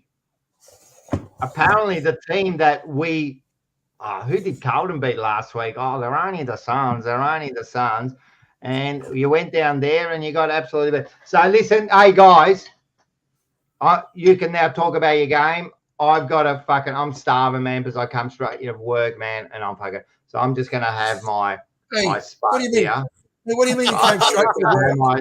I'm gonna have my spud here. So while Mark's while Mark is talking there, I'm just gonna have my props. I'm just gonna have the Essendon. I mean my spud here. Wait a sec. We'll put some sour cream on it. Let's just we just put some of that in there. Beautiful. Here we go. Yeah, I warmed it up. That's what I went before to go and get it. So anyway, everyone, let's hear what Mark has to say. What I've got to say, Quinn, do you want to say anything? Come on, Marco. You want to say anything? Your team. Well, you might as well say something because your team next week is playing against that Bacala's team, and you guys are second and you've lost. So you've got to start saying something. That's exactly right, Manny. Good point, Manny. We're playing the Bacala's on Sunday night, but that's a different story. But so good. Is it? Oh, can I have some? Rocco? Well, please. Well, listen. You've got 20. Just go down to Windy Hill, man. You got 23 of them over there waiting for you. Since Mark hasn't got anything to say, can I just say that my wife is a Carlton member. She loves the club. It is what it is. And she said to me, Manny, you've got to bring my blue mate out now that we're up and running and winning. So I've introduced him back. He's back. Here he is. He's here. Anyway, stop fucking hijacking it, Manny. I want to hear Mark analyse the game. I mean, we're going to get Essendon supporters who come here to listen to what you got to say about your thing. Now, I'm a little bit hungry, so I just want to sit here and enjoy your analysis of the game. Yeah, you can kick back there, Rocco, eat your spuds there because you'll be eating them on Sunday nights. Quinn, yeah, obviously, bit disappointed there, just kicking back, not doing much there, just, and Manny obviously just, But look, if you want me to go quickly on the game,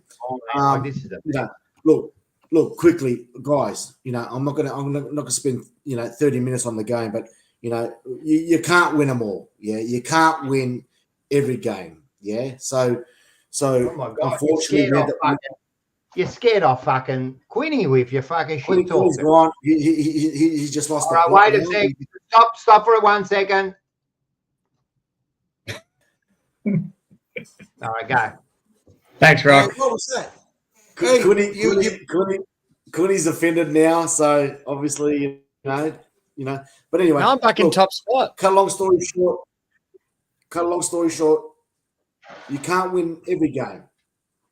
Since the gather round against Port, we haven't lost the game. So I was a little bit disappointed by our lack of kicking straight. Okay, and that's the key these days: kicking straight at goals. So I think we were a little bit disappointed in that, and also going forward, the disposal going forward towards our forwards. The ball fell too short and didn't give our forwards the opportunity to kick goals. So a couple of little things we need to straighten up. We were competitive throughout the whole game. Obviously, I don't want to keep on, harping on the umpires' decisions, but there was 3 massive decisions. 2 minutes to go. Get to the point, Mark. And people are starting to get a little bit annoyed with your analysis. I really don't give a shit what they're saying. I really don't give 2 shits, right? What I'm trying to say to you is that the umpires are making too many harsh decisions in the game that's so close, and that's cost. I believe it cost us the game. We had an opportunity to move forward. It wasn't the clearances in the last quarter, was it? No, it wouldn't have been the clearances. Don't worry about the clearances. Don't worry about the stats again, Rock. It's all about the actual momentum of the game. We were going forward. We shouldn't worry about stats anymore, because that's not important anymore. So let's not worry. You might worry that what did they outscore you? Since you got your stats there, what was the clearance and what was the clearance goals in that last quarter, man? I don't care about that, Rock. All I'm worried about is I think the club cares about it. I think the club cares about it because that's the one thing your coach mentioned in the fucking press conference. Well, so I think the club cares about it. It might have been an issue that had the club cares about it. I think the coach cares about it. They might have to clear that up a little bit, but at the end of the day, it was more about kicking goals. Yeah, we kicked too many points.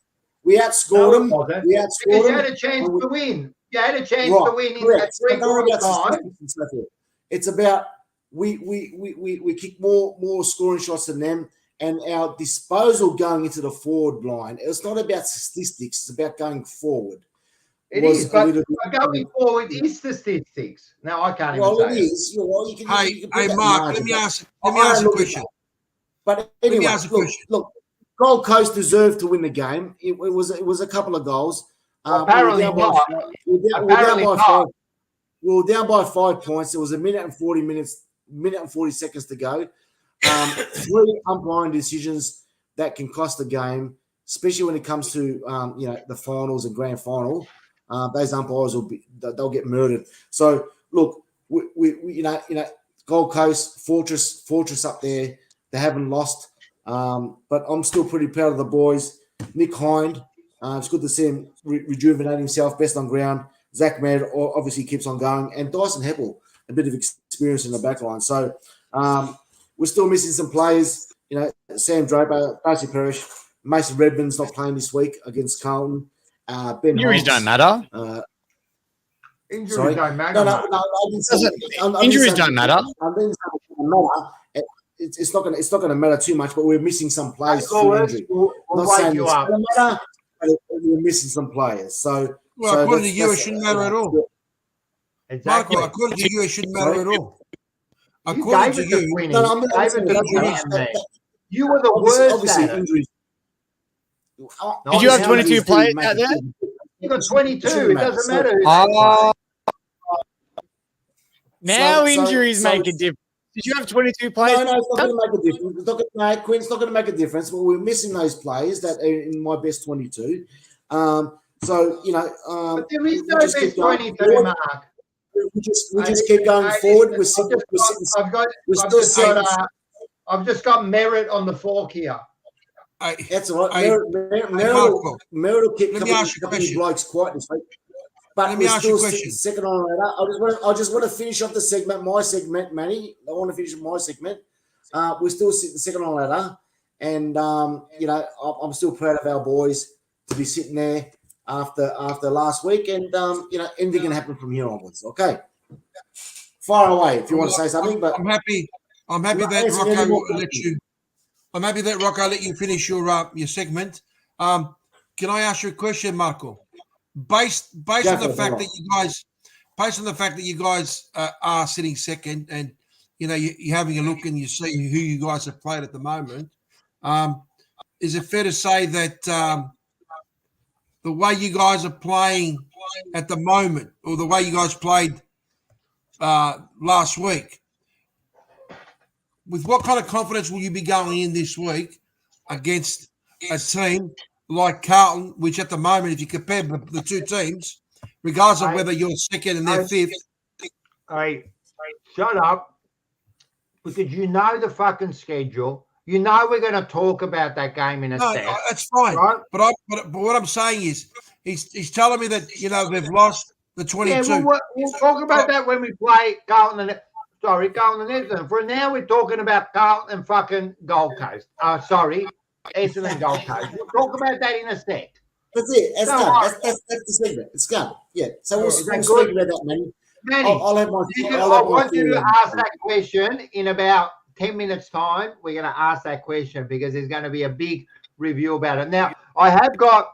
You say it doesn't matter, but I've actually got vision, right, of why Essendon lost this game. Does everyone want to have a look at it? Yeah. Let's have a look at it. Oh! All right. Let's have a look at this. Can we do it? Oh! You know what? This should be talking. We should do this in Fourever Footy. Should the post be 10 points? What do you reckon? Because you would have won it then. Why is there feedback? Who's good doing the feedback there? Rock, that just goes to show that we should have kicked those goals. That's plenty. There's no point showing it, knowing that any other player in the AFL would have kicked those goals. Can I do that again? I'm going to replay that. This is Who was that? Who was that? Who was that? Who was that, Quinny? Nick Martin. Do you know Nick Martin? Do you know Nick Martin is the worst turnover king in the competition by champion data? He gets a lot of the ball, but he turns over. Now we'll do Nick Martin again. Oh! You know what, Rocco? Maybe those turnovers might just change this weekend. Those turnovers might just change. And you're going to go, fuck, that kick was spot on. So I'm going to ask you a simple question. Right? Stringer and Langford, were they kicked 0-4? All right. Wow. No, it's not. It's not. No, it's not all right. Because when the whips were cracking, like Dacos, they failed, right? But I do worry about stats because that is the game. I just don't understand in that last quarter, you got absolutely smashed out of clearances, and they scored out of clearances at ease. You put nobody on those midfielders because you play a brand of footy where you think you are all right, a bunch of like superstars, because there was no accountability. And they absolutely smashed you out of the center, right? Yep. What happened there? Well, they smashed us out of the center, but did they win by 10 goals? Why didn't you do something to stop it? It doesn't matter. What do you mean? We're missing our ruckman. Obviously, we're missing 2 ruckmen, to be quite honest. Doesn't matter, though. But it doesn't matter, Mark. Remember, injuries don't matter. Did you have a ruckman out there? Sorry? Ruckman out. We do have a ruckman out there, but obviously he's a reserve ruckman, Nick Bryan, and I think that would have been the wrong choice because is he a human? He's a human, but look, we're going back to the Gold Coast game, or we going back to this Gold Coast game, or we're going back to the next game? Because at the end of the day, we are. Well, we're talking about it. We're saying about the Gold Coast game. I just asked a simple question. What did you do about stopping the punishment? What did you do about that? Or did you just sit there and ball watch? Rock, at the end of the day, we were down by 5 points in a minute and 35 seconds to go. If we won the game, you would be talking now, right? So just don't worry about it. We lost the game. But you did it. But you did it. But you did it. If my grandma had wheels, she'd be a fucking car. The umpires cooked the game. So so far it's injuries, it's umpires. You talk about and the flu. We had the flu. We had the flu. So that's three things. So you talk about kicking straight, right? Did you have a look at your heat map? That's the key, mate. Kicking straight. But did you have a look at your heat map? Did you have a look at your heat map at your shots at goal? You I have don't your shots care. from the worst places. What do you think your accuracy is going to be like? The computer says no. What do you mean the computer says no? The computer You have says your no. shots from the most, like you having your shots from 45 on a 50-degree angle on the boundary from 50. Like there, you got the package trying to kick it, like instead of like centering, he's trying to kicking it out on the full. Of course, your kicking accuracy is going to be down. Yeah. Right? Yeah. You've got to get it in a good position, right? Yeah. You've got to get it in a good position. You've got to get 30 out in the middle. You can't do that. You can't work out. In the forward line, they work these out. They're not robots, Rocco. They're not robots. They're human beings. You know, at the end of the day, they've got the ball. They make the choice. They make mistakes. They're human beings. We're not robots. We're not computers here. Unless you want to start having this game as computers, like what's been happening at the moment. I'm sure that we had an opportunity to win the game. If we won the game, we wouldn't be talking about it. So you didn't. No, you didn't. Well, we did it because I won't be talking. So I'm going to be talking about you losing. What I'm going to be talking about is I am going to be talking about your shots at goal because you have your shots of goal wide. You don't kick in the forward line. You're kicking the ball from 80 metres out. They're not even deep. They're not even deep. How are you supposed to be scoring goals? And when you do go forward, Gold Coast ran that ball out like that, like you were little kids. Yeah, and then when the whips were cracking in the last quarter, you stood there and you were a bunch of passengers. It looked like the Titanic. It looked like the Titanic. All of you were standing there just watching the ball go past you. You know what? A lot of people were saying that it was probably the best game of the round. So I don't know where you're coming from, Rock, because a lot of people. This was a contest. I haven't heard those people. You know, they got Damien Harwood. He's got it. I reckon he's worked it out. So, they lost the game because they're shit. I'll give you one last stat before we move on. You're sitting second, right?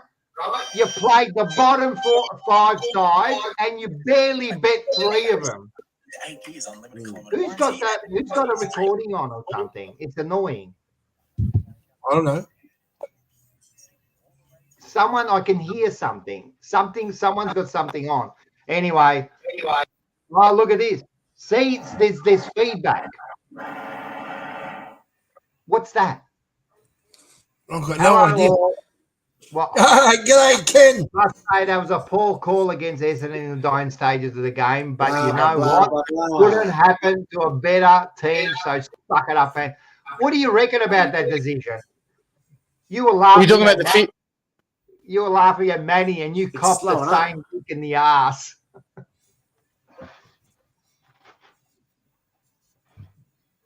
Nothing to say. Someone's got someone's tongue. You're starting to lose a little bit there, Mark. Anyway, let's move on because you're boring me. All right. What have we got here? All right, let's go into this now. Manny. Blah, Yes, sir. blah, blah. Manny. Yes, sir. This is your segment. Oh. Bloody All right. Yeah. Well, there you go. We've got Where's he gone? we've got the Bombers that are sitting second. We've got Marco that's got a smiling. What do you reckon? Marco? What do you reckon? You're delayed or what? So we've got the Bombers that are sitting second there, and Marco is smiling. I don't know for how long he's going to be smiling. You got Carlton, the Blues. I tell you what, I said this at the start of the season, and Tula, you were one of my witnesses, and also Ken was one of the witnesses. I reckon Carlton's going to be one of the quiet achievers by next week. They'll be sitting well above the Bombers. And, of course, you got Collingwood's out the 8. The demise of the Magpies, as Rocco likes to say. And, of course, you got Richmond, who has narrowly lost by every other team, but only has 4 points. What Well done, Manny. That was your best. That was your best ladder call of the year so far. You're starting to get better at it. Merci. Merci. That was good. But in saying that, can I just got this is you, Manny. One of your great supporters. Where's Mark gone? He always is afraid to face the music. Anyway, one of your great supporters, Manny. Yeah. Great man. Who's that? Who's that supporters? I'm going to show you. Yeah. Decided to put out a video a few weeks ago, and we just want to have a look at it again. You want to have a look at it, Manny? Yeah, why not? All right, let's have a look at it. Carlton 38! Carlton 38! Carlton 38! Carlton 38! Can I tell you something, Rocco? Can I tell you Wait, something? before you tell me again, Carlton 38! Carlton 38! Carlton 38! Carlton 38! Can I tell you that that bloke, that what's his name, Swoop, makes us Magpies look really, really bad. That bloke, I tell you what. I think that was just a little bit premature. That's like when you go to bed at night, mate. It's a bit premature ejaculation. He looked so excited. He looked so excited. He would have been better off going and sucking on a fucking ice cream. Who starts singing about? And you know what's the funny thing? You know what's the funny thing about that? And it's fucking karma. You know what's the funny thing about that? Yeah. Collingwood wasn't playing Carlton that day.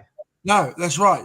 And I don't know why you're so worried about us being out of the 8. It wasn't even you. And then it was fucking round 10. Who the fuck sings at round 10? Wait, can I just, everyone, let's have a look at the ladder again. Oh, no, we're not out of the 8, but look at Collingwood. That bloke Swoop Luke is a fucking banana of the week, mate. And just so everyone is reminded, let's do it again. Carlton 38! Carlton 38! Carlton 38! Carlton 38! Yeah. Did you see those both? There was one bloke there, like I said last night. He looks like he's got a white van with fucking black windows crawling around kindergartens. The bloke in the middle looks like Joffa's son. And then there was a bloke on the right. He looked like he come from Barwon prison over there. And these blokes are jumping around. Why are you so worried about Carlton?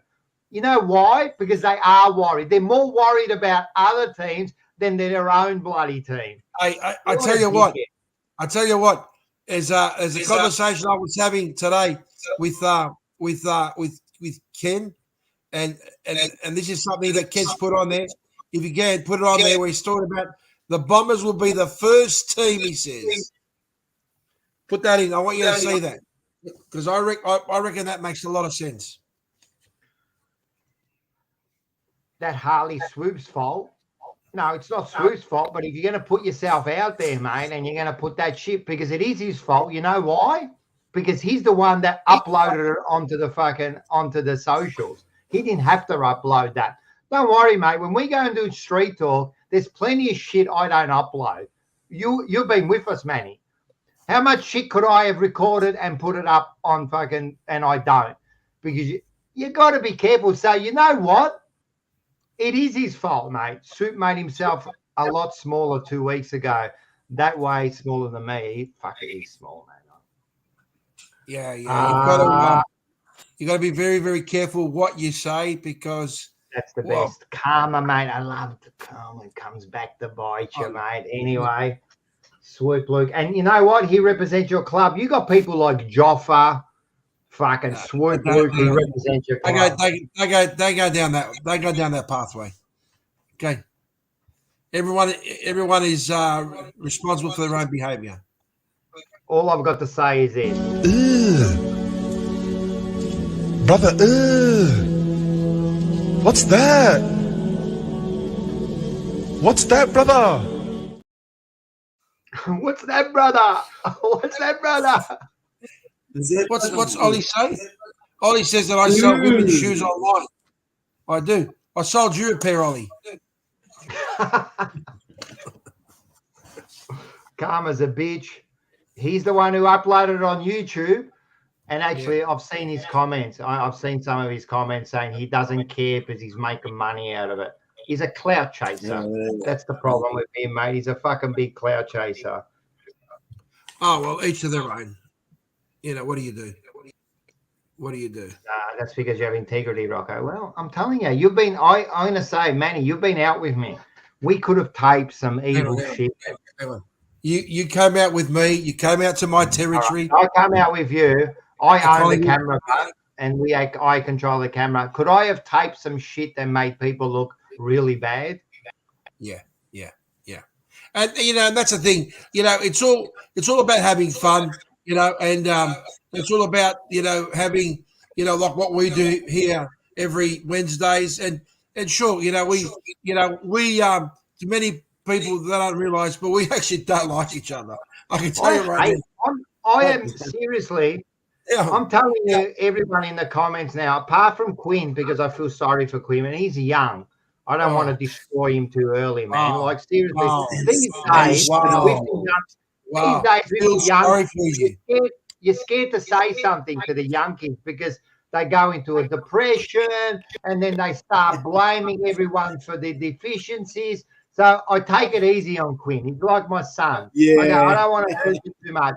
But the other two, who are hardened idiots. I'm telling you now, I'm not joking. I dislike them, like to the core of my bone. It's sad.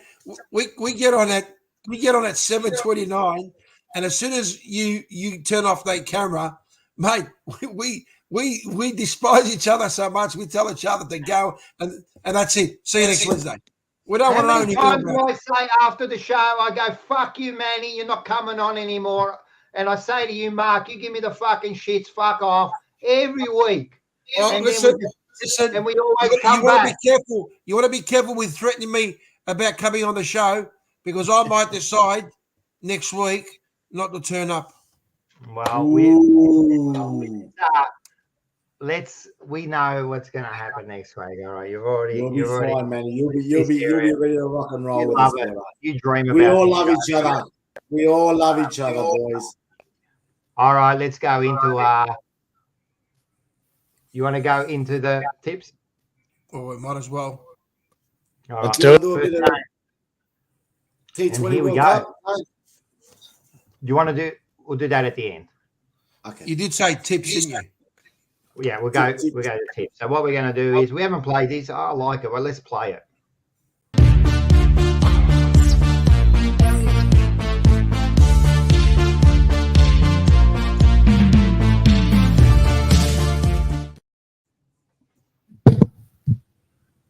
I don't know where you get your tunes from, but I like them. I like them. There's some really good little beats to that. Hey, Mark, I got to invite you over to have some of these spuds. I might do it after Sunday night. You might have to come over. Nah, mate. I've got plenty of spuds here, mate, to cut up, make them into fries, and we're going to put them in a deep fry, mate. A little bit of salt. Did you go down to Windy Hill this week, did you? Yeah, I went to the hangar last week and so you picked up all the spuds on the ground. They just grow. Is that what they do there? They grow spuds. No. I went to a place in Carlton. They had it's a fruit shop there. They got the massive big spuds. I took about half a dozen of them. So what did you do? You took half a dozen and they went and played in the Gold Coast. Well, the half a dozen were pretty big, mate. They were like that. Yeah. So you went and bought them. All right. Let's go. First game. We start with my boys. Tigers on Thursday night football. Adelaide. And to tell you, Mark, you said it before, and obviously no one too much of a chance heading too bad this year. There's some big outs. Taylor Walker, no right. Winnie, you're breaking up, man. You're going in and out. Is there a connection problem or something? There might be. All right, keep going. Hey, we're a professional bunch here. Yeah, come on, Quinny. You all right, mate? Where's he gone? No, he's there. Is that better? Yeah, well, Yeah, talk and I'll let you know. Yeah, yes. Connection issues. Is this in now? No good. No good. Let me switch my mics. We'll come to this game if we need to. Come back to it. Come back to it, Quinny. All right, we'll come back to it. Yeah, how's that? Better. All right, speak now. Speak now Better? or forever hold your peace. I might be forever holding my peace with this one, but I'll give it a crack anyway. Oh, yeah. All right. Beautiful. It's better. All right. Like I was saying, obviously going to be a long, tough game playing up against the Crows. Adelaide Oval, they've been all right this year. But as I was saying, they got some big outs. No Tex Walker, no Riley O'Brien. Matt Crouch is injured. No Jordan Dawson. And we've got Bolton, Taranto, and Prestia back in. So there's some big ins to give us a little bit of hope. We've been competitive in the last couple of games. So I wouldn't completely write us off. I'll always tip Richmond, of course. But I think this might be a little bit closer than what we might be getting credit for. Yeah, that was my statement. That was my statement, Quinn. About before you go on that. Sorry. No. Just before you can talk about it, but we did quickly mention it before. But breaking news: no Dusty this week. He'll be rested. And you know what's funny, Quinn? We all knew it was going to happen, right? Did you hear your coach's press conference, or not the press conference? What did he say? He goes, "Oh, we got a few old players, and we're trying to make a decision, but the decision was taken out of our hands because Dusty's sick." Yeah, Dusty's ill. What I found funny about the funniest part about that, right? And I'm happy. I knew he was Jordan Dawson was named. Apparently, I must have missed that, so I take that one back. But what I did find funny with him saying Dusty was ill, I reckon about half an hour later, Richmond's membership website had updated with a new 3-game membership called Dusty 300 with a 300-game Dustin Martin beanie with access to the football game. So they well and truly knew what was going to be happening. And it's no surprise they rested Dion Prestia against Geelong last week. So he'd be right to play this week with the 5-day break before the Hawthorn game so we could rest Dusty as an excuse. They knew what they were doing, and I don't blame them. Honestly, I'm glad they did. I think it does we're at this point of the season where we need to hold on to all the little wins and all the little celebrations that we can. And I think bringing Dusty to the G for his 300th game will give Richmond supporters something for this season because there's not much else going for us. So I don't mind that they did it. I don't mind that they did it at all. Yeah. Well, before you go on, let's just say hi to Jacob Snapper. He was on the show last night. Big Snapper, mate. He was a star on the show last night. And everyone knows Snapper from Free AW and SEN. Good on you, Snapper. Snapper is a gunman. Came on last night to give a laugh. But he's got a bit of a message for you too, mate. He reckons that Taranto and Dion will get injured in the first 5 minutes like always. He's fucking straight into you, mate. You don't like Snapper now, do you?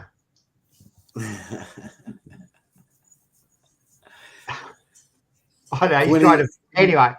Anyway, let's go into the tips. Oh, did you want to say something, Mark? No, just going into the tips, Quinny. I still feel exactly what you were just saying about Adelaide having some players missing. This would have been probably a good opportunity for Dusty to play his 300 against Adelaide over there, bringing some players back now, Richmond. So, it's one of those games. I do want to go for Richmond. If Dusty was playing, I reckon I would have gone for Richmond, but I would go for Adelaide this week. Well, we know Quinn's going to go for Richmond. I'm going to go for Adelaide too. I just can't see him winning up there. Yeah, Adelaide for me. And can I just say, you've said it before, Mark. Can I just say this again? Oh, there you are. Can I just say this again? He's got to fix his thing. He's fucking it up. Can I just say something again? You keep saying that you would play him. You will not play him. If you were in charge of that club, there is no chance that you would play Dusty in the position they're in now. We're not talking they got a chance for top 4 or finals. them playing him this week, it's a money game, man. He just told you. They brought out a free game membership, a Dusty membership. They're going to sell tops. They're going to get probably 70,000 at the G. Mark, I know you're trying to say it, but let's be serious about this. Yeah, that is the most ridiculous statement I've ever heard, that you would play Dusty over in fucking Adelaide, right, on his 300 when they've got no chance of making it. No chance of what? Beating him? Of what? No chance of beating him. It doesn't matter. It doesn't matter about the win, Mark. No, well, yes, it doesn't matter. You want to be sent off. You want to be sent off his 300th game, winning a game. They're going to be playing against Hawthorn the week after. Now, regardless of how many thousands of people are going to be at the game for Dusty, what do you mean regardless? That's the whole thing. But it's not the whole thing. Well, yes, it is. For Richmond, it is. You've got to understand it. You should know this, Mark, because you should know this because you've been absolutely shit for fucking 20 years, right? No, yes, you have. And what happens is when you're in that situation, right? When you're in that situation, you take every win you can for the fans. Like what you're saying is he's one of their greatest players, and you're going to play when they're not going anywhere. They're not going to win. Where they're going. It's about Richmond having an opportunity to beat Adelaide over there with the players that are out. It doesn't matter. It doesn't matter for them. Wouldn't you like to carry your player out 300 games winning than losing? So I'm going to put it to you this way, Quinn. If Richmond beat Adelaide this week, right, I'm telling you right now, and then they lose against Hawthorn a week after on his 300th, what would you have preferred? You'd rather take him over to Adelaide and win on his 300th than lose and what everyone's see ya, Dusty. Thanks for your time. Yeah. Well, remember, but you're talking like playing in Adelaide over there at Adelaide Oval is a guarantee to win, and then Hawthorn is a guarantee to lose. Hawthorn are up and down side too. Hawthorn are playing. I'd rather play against Adelaide than Hawthorn at the moment. So you've got an opportunity to beat Adelaide over there while they're down and out. You play Hawthorn in a week's time. Be careful. Hey, Mark. But, Mark. I understand. You want to play at the MCG. You know the crowd's there. They're gonna cheer him on. But I'll tell you right now, if Richmond beat Adelaide on Thursday night, I'll be thinking twice about what's going on. But anyway, I'd pick Adelaide to win anyway because of that. Because if Dustin was playing, I reckon they would have given him a bit more of a run. Actually, I don't think the Essendon club is the Spuds. I think you're the fucking Spud in this whole group here. Okay. All right. Well, it is what it is. You can't be beggars and choosers, Rock. You can't. The club is more important than the player, mate. You can't just choose when you want to play your 300th or 350th. Yes, you can. Sorry? Yes, I'll give you. Some of the greats did it. Ange Christou was on the couch here, and he said he faked an injury so he could play his 150th at home. Players do it. Teams do it. You live in this delusional world. Did they win? Yes, they did win. And I'll tell you something else. No, they won the week he played. I'll tell you something else. You live in this delusional world, right? Because no, I don't. Yes, you do. Because I guarantee if Richmond were fighting for the 8, top 4, were in premiership contention, Dusty would play this week, right? But they're not. It's like risking a player with injuries, right? When you don't need to anymore. Yeah, like it's about also. It's also having your experienced player playing interstate against another team for the young kids out there that are playing for Richmond. Sometimes it's all about also just making sure that he's out there and bringing some experience to the club as well. So we can all say this. It's all for me. It's all for me. It's all for me. But mate, he would make a massive difference next week against Adelaide, mate. He would make a massive difference. All right? Hey, Mark. going to be a drawer for next week too. Like, the club made this decision. It wasn't Dusty saying, nah, fuck it, I don't want to play there. The club knows if he plays at the MCG, they're going to get 70,000 plus at that ground. They're going to make money off it. They're selling membership with Dusty 300. Well, that's right. That's what I'm saying, Chris. So it's all about the money, mate. But at the end of the day, of course, of course, it's about the money. Well, that's right, Manny. That's exactly what I'm trying to say. That's why this game is fucked, mate. Because at the end of the day, it's not. Yeah, it is. Because if Dusty went to Adelaide, you're taking it way out here, Mark. It's ridiculous, man. At the end of the day, that could bring so many players into the game through his experience, regardless if he's 300 or free. He's played 300 games. Yeah, all right, 300 games. That's a lot of players have played 300 games. Leave me put me where I belong. He could make a massive difference. He could make a massive difference to young players next week in Adelaide, and that can change the Richmond club for the next 2 or 3 years. But no, let's do it for Dusty. I understand it, but is it going to benefit the club in later stage? I don't believe. What's he on about? I don't know, man. Like, we're playing tiles. That's okay. That's what my thoughts are. That's what my thoughts are. It's all about me. I hate to say this. Everyone's got their opinion, but you're absolutely wrong. Because as I said, if they were in contention, he would play. What about contention, Rock? It's all about contention. It is. Because it's a business. You've got to make, at the end of the day, you have to make money too.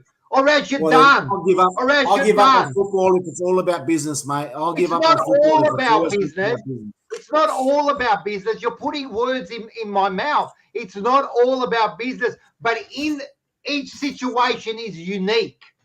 This situation calls for Dustin Martin to play the week after.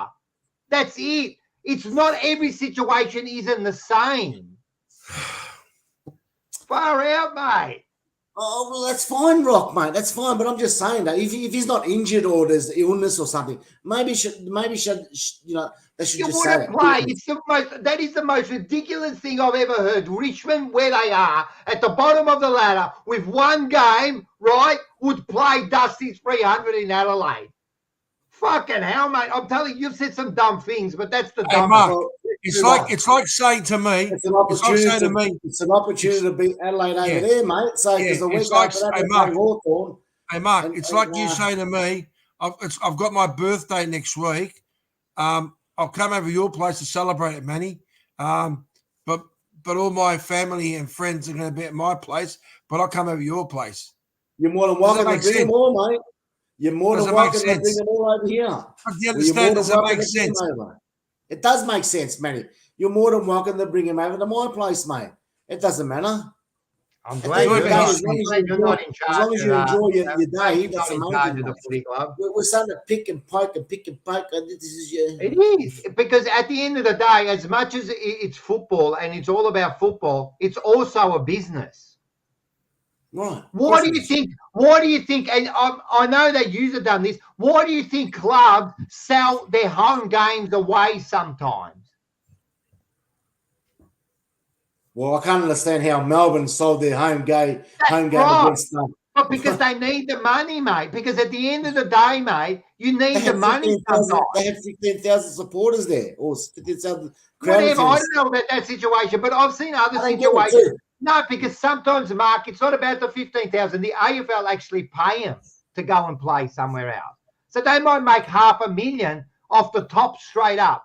What's wrong with and then what happened to Melbourne? And what happened to Melbourne? They got smashed by 100 points. There goes the money. We got the money, but we got smashed by 100 points. Hey, come on, man. We've spoken enough about this Adelaide Richmond. Let's move on. Let's move on. I'm telling you, I've lost actually 38 brain cells. Adelaide will win.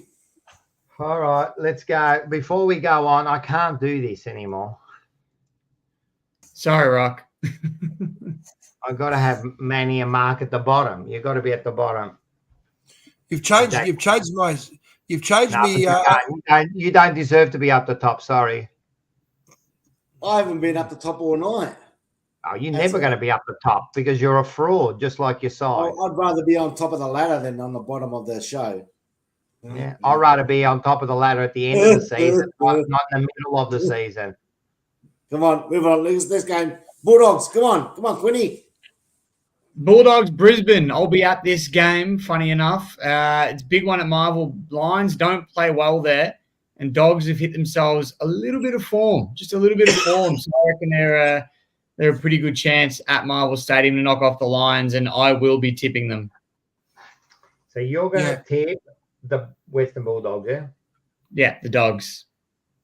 I'm actually going to go. I think Brisbane will come back. Yeah, I'm going to go for Brisbane this week.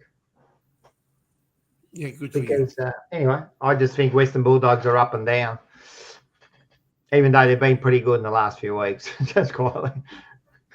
Yeah, Western Bulldogs for me. Yeah, Bulldogs for me.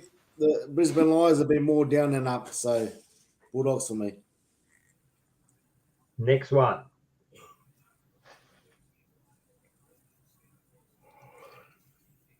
Quinny. You there, Quinn? I don't think he can. I think he keeps losing us. Yeah. Quinny. All right. We'll go to the next one. Will be Hawthorn. Okay, do it, mate. Hawthorn. Well, I've got to look it up, but it's Hawthorn and the Giants. I'm going to say it's at, I'll tell you in a sec. It's at Hawthorn and the Giants, and it's at, where are they? It's at Launceston. So it's in Tasmania. Saturday.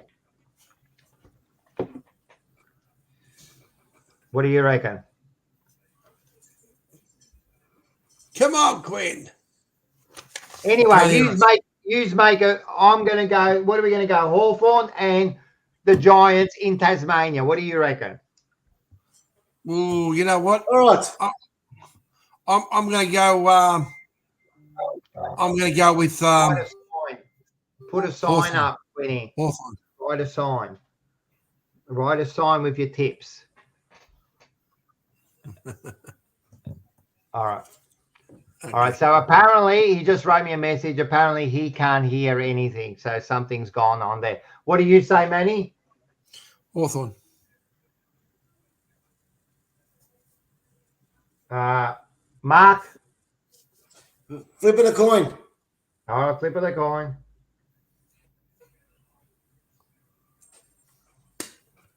It is tails. So it's GWS for me. I'm going to go Giants too. I think they're a better side. So we'll wait for we'll get Quinny. I might get him to Texas to think. Fucking hell, man! Everyone's walking off. What's going on here? Well, listen, mate. If you know, you got me sitting here. I never walk away from the scene. No matter what happens, I'm here facing the music. But then again, I am a professional. You know, I'm 3 hours here, 3 hours in the studio in South Melbourne. I'm a busy man. You know, what can I say?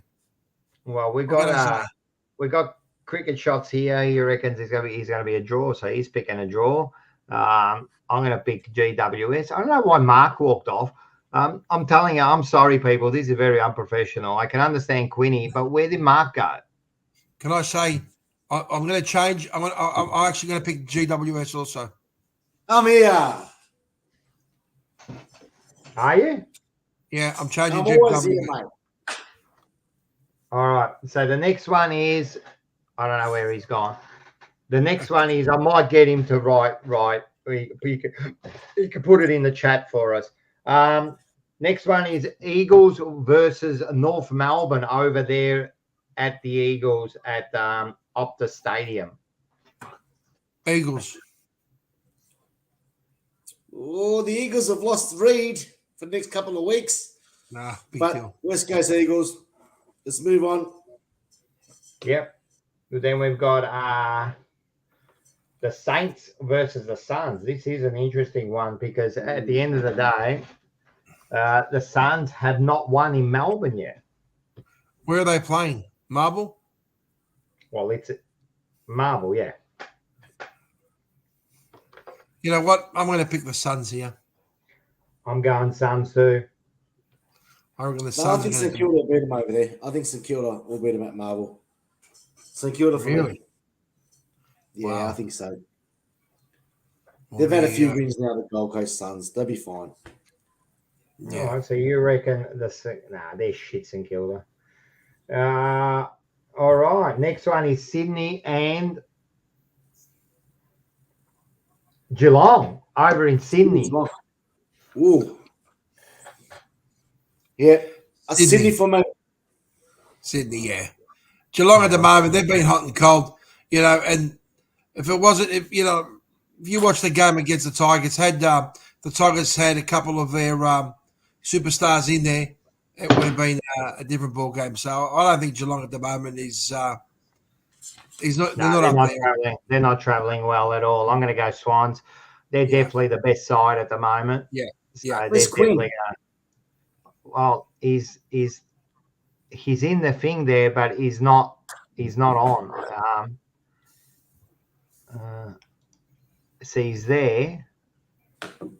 Can you hear us, Quinn? No. So he's not there. All right. We might as well get stuck into this one, Marco, but this is the one for us. Yes, let's do it, mate. Let's do it. Here we go. Essendon and Carlton, 2nd versus 5th, Sunday, 9th of June, MCG. It is the King's birthday Eve game. It's going to be a belter, boys. It's going to be a belter. We'll be there. It's a sellout. It was a sellout from a week ago. It's been sold out. I was saying this is simple, man. This is the biggest game since the final in 2011 between Carlton and Essendon. Wow. There's no other game bigger than this. Really? I've had some Carlton supporters who are comparing it to the 99 prelim. No. Shut up, Manny. Since 2000, this is the biggest game since we played them in the final in 2011. Since then, all our games have meant nothing. It's either one's been in, one's been out. They've both been out, and they've never both been in. This is definitely the biggest game since. All right. Can I ask you a question? How can it be compared to 99? Fucking Collingwood. I mean, Essendon were bloody only lost one game. Oh, was that year? Essendon were on top of the bloody ladder. Carlton were underdogs. How can you back? Fucking hell, mate. Yeah. Carlton were underdogs and they beat the Bombers. Now we can't hear you. Okay, so they're underdogs. Okay, yeah, they underdogs. On 99, we 99. They shouldn't have even made the final there, mate. North smashed them. Right. Okay, 99, so it should have been. Two questions here. Two questions I have here. All right, tell me. My first question: why do Carlton and Essendon supporters hate each other so much? First of all, and second of all, this question is to Mark, because Mark, before you were talking like I've got no idea. I thought you were probably one of those people that are sitting in the rice farm breeding eels. Let me ask you a question. Do you feel honestly, being where you are at the moment, second position, do you honestly feel that you are a club that is ready to go up against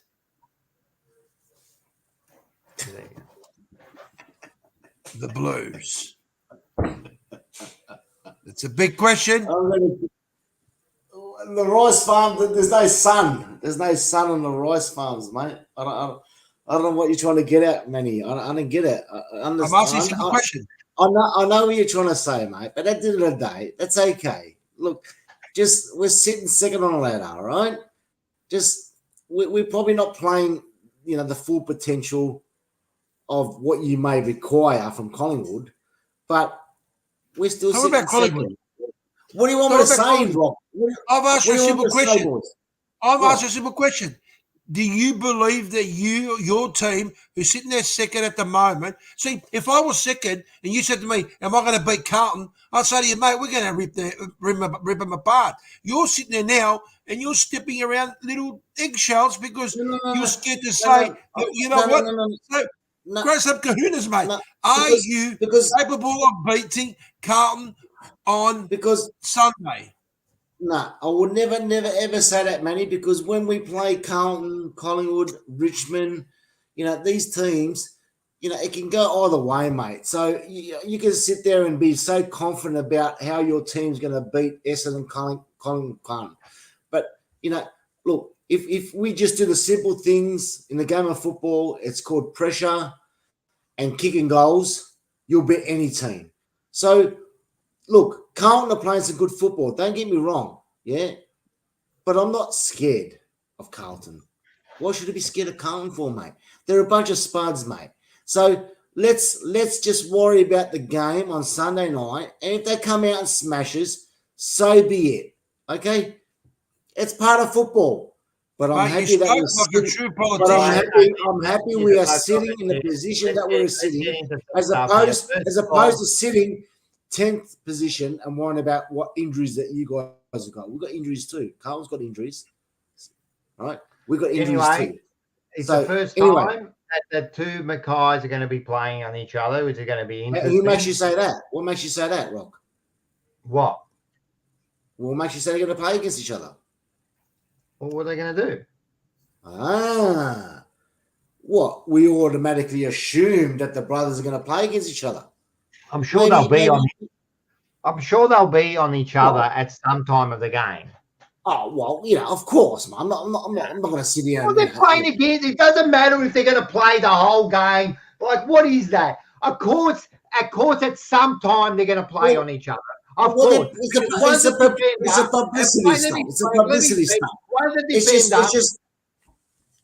It's just like this week. You hear when I'm talking? Is there a delay? Is there a delay when I'm talking? Is there a delay? Let me finish. I know what you're trying to say. Yeah, we all want to see it, but there is a couple. There's another game that's been played this week against. There's another team that's been played this week against Gold Coast and Secura, and it's the King brothers, and they're playing opposite grounds. Mark, we are talking. Listen to me. For fuck's sake. So don't assume. Don't assume they're going to play me. Right? Listen to me. What the fuck are you talking about? Right? It's the first time since they joined the fucking AFL, right, that they're playing in the same fucking game. Correct? Oh, the same game. Right. So, Ben Mackay, the fucking spud, is a defender. Yeah. Correct? Am I correct? Answer yes or no. Don't nod your head like a spud. Don't nod your head like a spud. Answer. Is he a spud? Sorry. Is he a defender? Is he a defender? He might play forward. Kevin Sheedy moves. Just let's analyse this game, Mark. Let's analyse this game. Forward. Stop trying to be defensive on everything. Is he a defender? Yeah, he's a defender. Right. Oh, McDonald had a fun. For us a forward. Yes.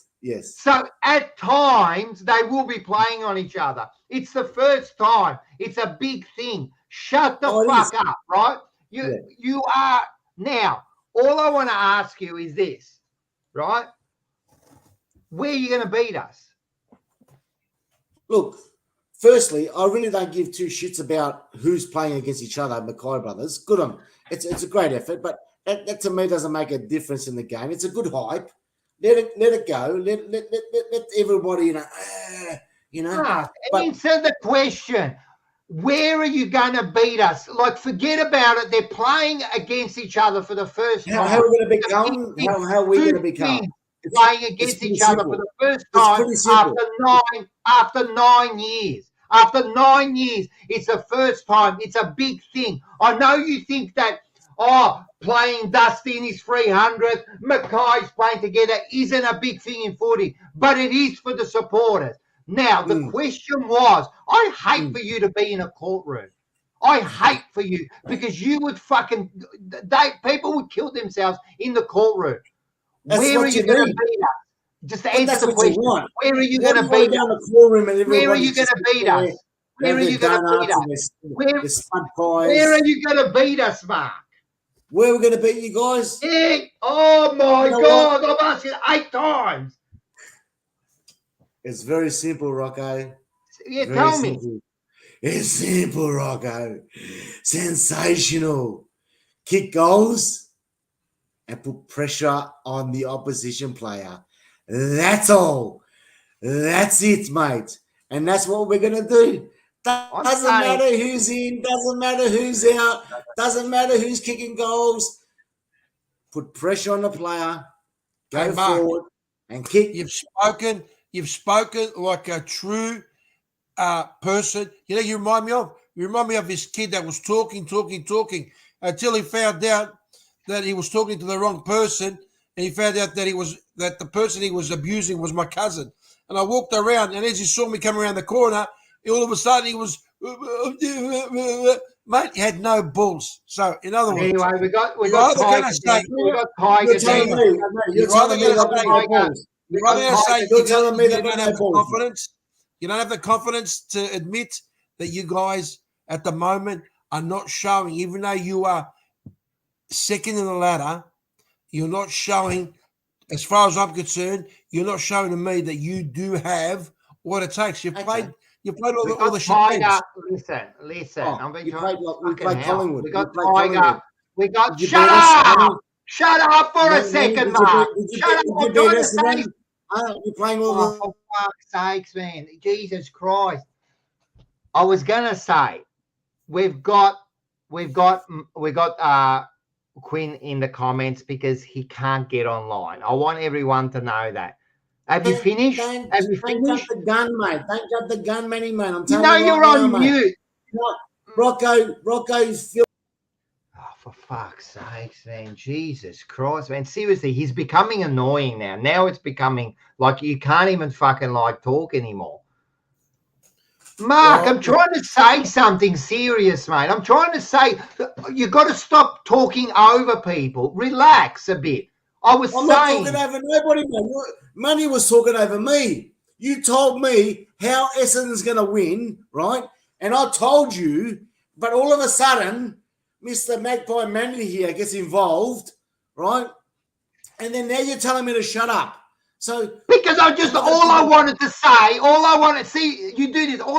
say was Quinn can't get on. So he's in the chat.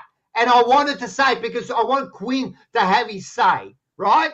But you don't even let anyone talk. Relax, mate. Relax for a second. Relax for a second. I asked you who's going to win, how you're going to win, and you don't know. I understand that. I know you don't. You don't. All you said was you talk like a 3-year-old. We're going to put pressure and kick goals. All right, whatever. You know what? I've been playing this for I've been playing this for Manny. Where I come from, folks are dumb where I come from.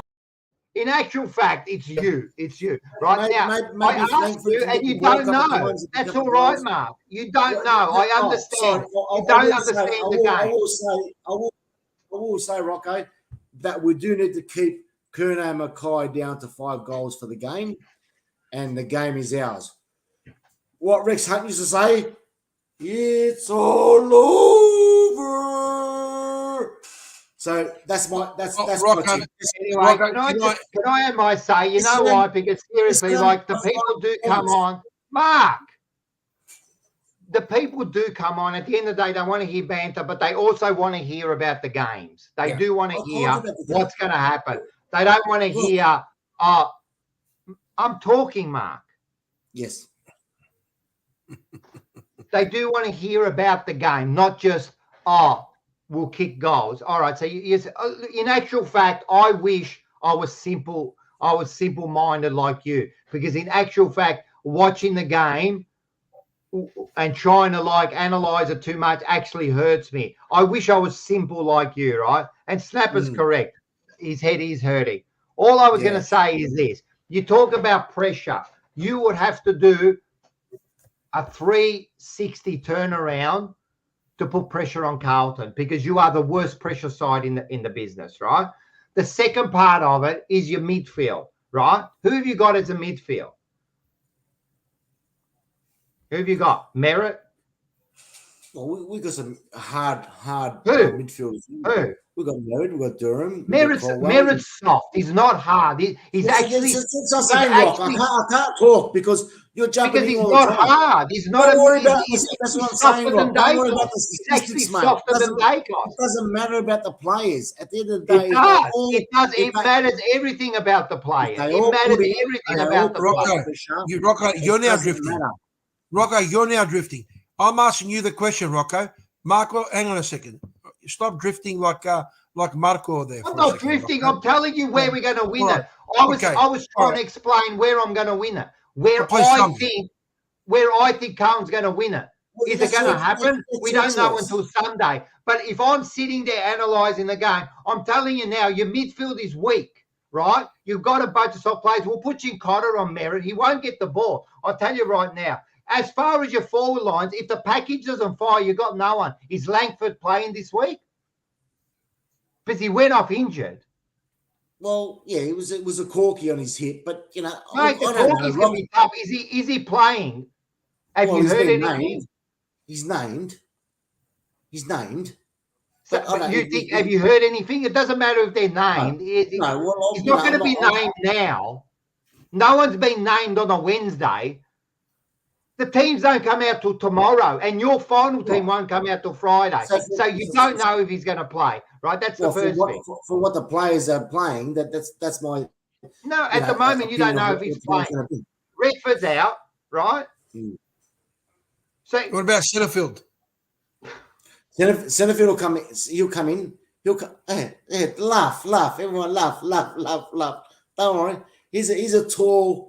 You know, they haven't picked the side yet, mate. You don't even know who's in and out. I don't know who's in and out of our side. All I know is that we were clean last week. That's why we were clean last week. All I know is that we were clean. All I know is that we were clean last week. We didn't get any injuries, apart from maybe Fantasia, who I would actually like to play against your fucking Spuds, right? But apart from that, we're really going to be unchanged. When I ask you, you don't know because you had injuries. I ask you where you get beaten. You say, "Oh, pressure." You haven't produced pressure. All of a sudden, you're going to produce pressure this week, right? Your forward line, you're missing. You could be missing one of your key fucking forwards there, right? Yeah. Your defense, apart from McKay, you're a little bit fucking soft. Your wingers are soft. All I'm saying is I think we'll beat you through the middle and contested ball. And then who are you going to put on Curnow and Mackay? Who are you going to put on him? Who? Mackay? Or his brother? We'll put his brother on.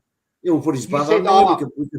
We can said Mackay might play forward. So you are going to put him on. No, really, you want to talk about like full on like that? We can go for the next 20 minutes, half an hour, Rock, if you want to. We can go for 5 minutes. It's a big game. I'm trying to support the process of the tips. It's about tips here. It's not about. We should have maybe had this segment a little bit earlier, but we could find No, you're wrong, Mark. You're wrong, Mark. It is about the tips. Young Hayes, number 18 at the VFL level, has been number 18. Paul Van Haar for the last 2 or 3 years. He's a backman. He can come through, but look, at the end of the day, he's going to play on Curnow. Well, he's going to play Curnow. What the fuck's Curnow going to do? What, he's going to get 10 goals? I don't know. What's he going to do? Nothing, mate. He might be a potato and a spud. So the game might be close, and it might just come. It might just come down to an umpiring decision. It might come down to an umpire's decision. So let the game go. Don't get too cocky. You've won a few games. Oh my God, Mark! You say this is about the tips, but we've done this now for 2 years. That every time it comes to our game, every time. No, let me talk, Mark. Shut up! Stop talking over people. Stop talking over people, Mark. We've been doing this for 2 years. Every time it comes to the rivals' games, we discuss it. Yeah. I'm trying to discuss it with you, and you don't want to even fucking discuss your game. Your whole strategy is, pressure and goals. You know what? We won't talk about it. You know what? Let's just do the tips. Manny, what's the tips? Well, look, I honestly believe that Essendon has been very, very fortunate. I haven't seen anything impressive, to say the least, about the Bombers. And at the moment, if you're looking both sides, Carlton, I'm telling you, is at a point where they're definitely going to do some damage. So I reckon the Bombers are going to lose by at least 4 goals, at least. Oh, damage! 4 goals. So Carlton for me. Carlton for 4 me. goals. Is that all? I just don't think they got the firepower. Mark's talking about pressure, and we haven't seen it all year. They are just like downhill skiers. So we'll see how they go. But I think through the middle, they're going to be hard to stop. Cripps, Walsh. I mean, you're running people like Kennedy, and you're running people like fucking Hewitt through a hard nuts. Now you've got Chincotta running through the middle. As I said, you might call Curnow a spud, but he is the double Coleman medalist. He is leading the Colemans. He is leading the thing. He hasn't not kicked a goal in 50-something games. So at the end of the day, I hope that your coach is that simple about it. Right? Because I guarantee your coach is scratching their head at the moment. So at the end of the day, I think we'll beat you through the centre and we'll just be able to score more goals. At least I give a full analyst without going, very simple. We'll just kick goals. All right, whatever. Very simple, okay? We'll beat you out of the centre and go forward and kick goals. That's all it is about football, mate. That's all it is about football, mate. Yes, the stats do help. But I think the Essendon people on here would I think the Essendon people here would like to hear you actually talk about your team in some sort of like direction. Snapper's got a good one here. Hang on, Mark. There's no Essendon viewers on this show, but I can guarantee you very soon there might be a few, and I'll give it to you boys very quickly, mate. I'm telling you right now. Well, if they're anything like you, Mark, I think I can handle them. Okay, well, I'm not going to sit here and bring my you know all I ask. All I ask is that when it came to the team and swallow the spuds and those what are those? All I ask about you is that when it came down to the Carlton Essendon game, which was built up all week, I expected you to come with something, but you came with nothing. You've given nothing to this game. Fear. He's got fear. Fear. He's got fear. And that's what's going on. 11 months, Paul Salmon to kick the winning score. All right, let's go move on because seriously. Yeah. Let's go to the next one, which is wow, big one. Wait and see, man. There'll be streamers and balloons here next week. Streamers. Oh my god. Sorry, guys. Balloons. I'm going to have a mascot. Collingwood and Melbourne, another spud versus spud. Melbourne, the 10th of June, MCG 9th. Why even bother? How are you going to win the game, Manny? Well, first and foremost, can I say that it's the big freeze.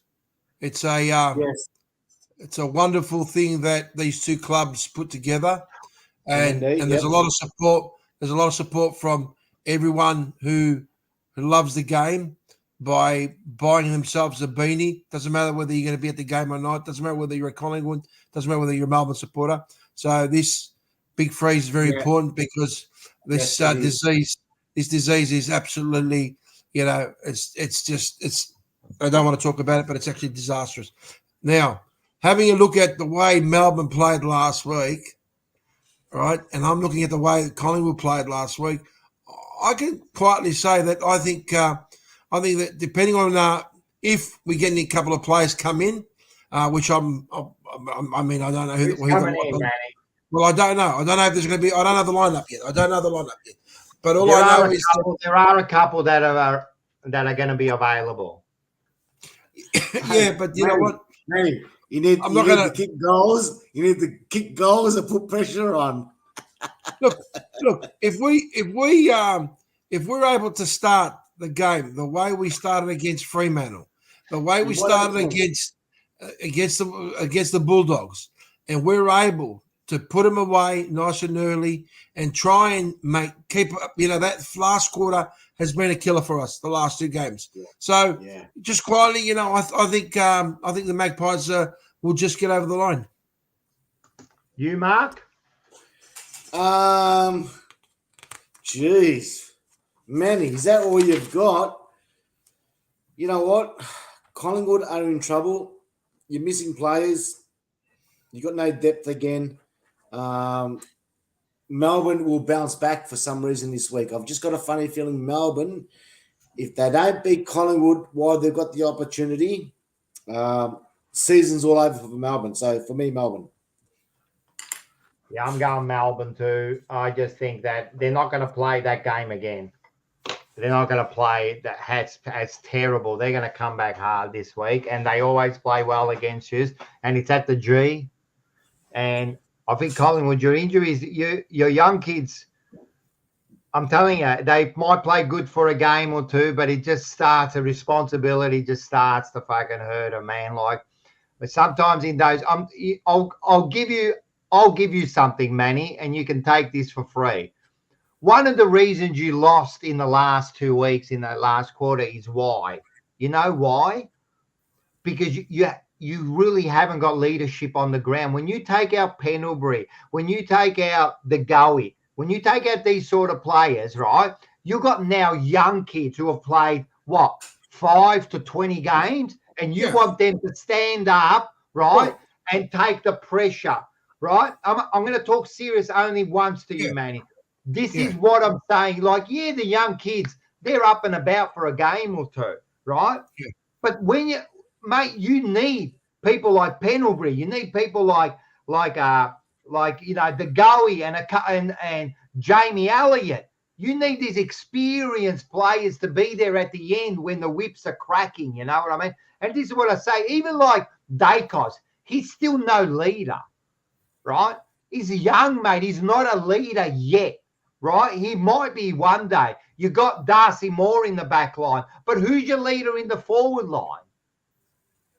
Yeah, look, there's players missing at the moment. And this is what I'm saying, and this is why I think that it'll catch up. I know Mark goes, you don't need. I'm telling you, mate, the leadership at the end, when the pressure's on, you need. Like last week for Carlton, who was it? It was Cripper. It was Walsh in the middle, mate. It was the leaders. It was Wiedering in the back taking control. They're the ones who stood up, right? And, mate, you take those players out, I don't think we win that game, right? And it's the same with you guys. I don't think, to me, it's going to catch up on it until you get those players back, right? And I don't think Melbourne will play like that again. Yeah. Bang. Yeah. Sorry, Manny, mate. You're gone for the year, mate. You got no leaders and you've got no experience in your side, so your boys in a bit of trouble, mate. It is. Oh, it is what it is. It is what it is. But I can tell you, there's one comment that there's one comment that Rocco didn't put on there, and he should have put on there, and it was by one of our regulars who turned around and said that after this game, Essendon Carlton, it'll slowly be the downhill skiing of the Essendon Football Club, and they reckon that you won't make it in the end. Right, man. And you can talk as much as you want about, you're second on the ladder and that, man. As I said, man, you can say whatever you want, but the facts are facts. You've played all the bottom sides. You can't. And this is another thing about Carlton. I'll tell you something about Carlton, right? We still haven't earned full respect. We don't deserve it yet. I don't sit like you. You're sitting on top of the ladder in fucking round 10 and you reckon you've earned respect from the league. The betting on you is at $16 for the flag. That's what the punters think about you. That's fine. That's what they think about you. We're a bit of a surprise packet, mate. What's wrong with that? And that's what the league thinks about you. And that's what the team do. So until you earn that respect, Yeah. You have to earn it. Like even with Carlton, you think that after 2 years, you could be favourites for the final, mate. You could be favourites for the final, and you lose by a point. Really, who gives a shit by then, mate? Whoever what wins are the you flag. talking about, Mark? I'm just So saying. you're just saying that I'm just saying you need to earn you need to earn your respect. Right? Okay, Until you start playing these sides, well, we're you've second earned on ladder, nothing. mate. What do you want You've to earned say? nothing. You're What do a you want me to say? fugazi. We're You know what a shit. fugazi is? You know what a fugazi is? You know what a fugazi is? It's Essendon. It's fake. Yeah. It's fake That's jewelry. okay. That's what Oh, you are that's at the all right, mate. moment. We're still sitting second on the ladder, mate. So don't Yeah. worry about where we are. Worry about where you are. Worry about where Manny is. I'm At the end not. of the I'm day, just telling you why the can't I honest just truth. enjoy- why You're can't the I one just sitting enjoy- there. why You can't I reckon that just we're enjoy where we are cocky. on the ladder, You mate? reckon that we're cocky. You played 5 of the bottom side. Doesn't right? matter. You Who cares? You hardly beat them. You're sitting second on the ladder. Let's Okay. wait until we get to round 16, 17, and then we'll Oh, what? talk. Right? Okay, At the what can we moment, talk then? you think that after this half season, Essendon has earned respect? I guarantee your coach isn't saying that. I bet you your coach is sitting to their players and saying, keep your fucking ass to the ground, right? Because you've done nothing yet. Yeah, You've done that's zero right, yet. That's we, it. we still need to build. Don't get me wrong, mate. I'm not saying that we don't need. I am getting you wrong because all you say is we're sitting second on the ladder. So what? At the end of the day, So what? Carlton, At round 10, Carlton are the who ones that cares? need to now. Who cares? Carlton are the ones that are under the pressure. Because if you guys don't produce by the end of the year, we're all going to be sitting here going, where's Carlton now? Yeah. You said that last week about Port. You said exactly the same thing about Port. And then away games are home and away games. See, what you do is week after week after week, you keep throwing shit, hoping that it sticks. That's all you do. You come with no facts. You come with no facts. Listen, all I'm going to say is,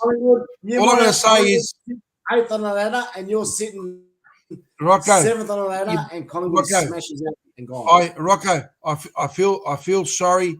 I will feel sorry for you next week if Carlton does not beat the Bombers. I just don't know how you're going to be able to face Mark, because I can tell you right now, What about if it's the other way around, which it will be? Look, if it's the other way around, If it's the other way around, he'll just argue the point. I will not be on the show next week. No, Right? what? If Essendon beat Carlton, I will not be on the show next week. But if Essendon beat Carlton, you won't be on the show next week. Nah. I'll let you guys dwell on it. Right? If Essendon beat Carlton, that's you not having the balls to face the fact that you guys have gotten beaten. If Essendon beat Carlton, listen, man.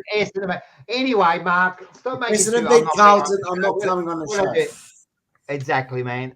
You're a sook. That's all you are, man. You're a big sook. All we're doing is we're trying to analyze the game. Actually, we went back to Essendon. We're trying to analyze the game, and you're just coming up with ridiculous things, man. Anyway, let's move on. Let's go into this. Just like your shit side there, right? Let's go into this. As you can see, Mark, I'll tell you what happened. Quinny got 4, Manny got 2, and Mark got 1 last week. That's how good he's fucking going. And he was from 2 ahead. I'm now on 66. I've gone 2 ahead of you. Exactly like your shit side. What's going to happen, mate? That's right. I need a challenge, Rocco. I need a challenge, mate. I can't keep on being on top. What, you wanted to get 1? You wanted to get 1? You wanted to get 1? Yeah, I want to challenge you. I want to come back and beat you. Listen.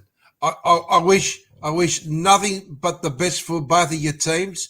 If you end up drawing, you both be sitting there thinking how the fuck that happened.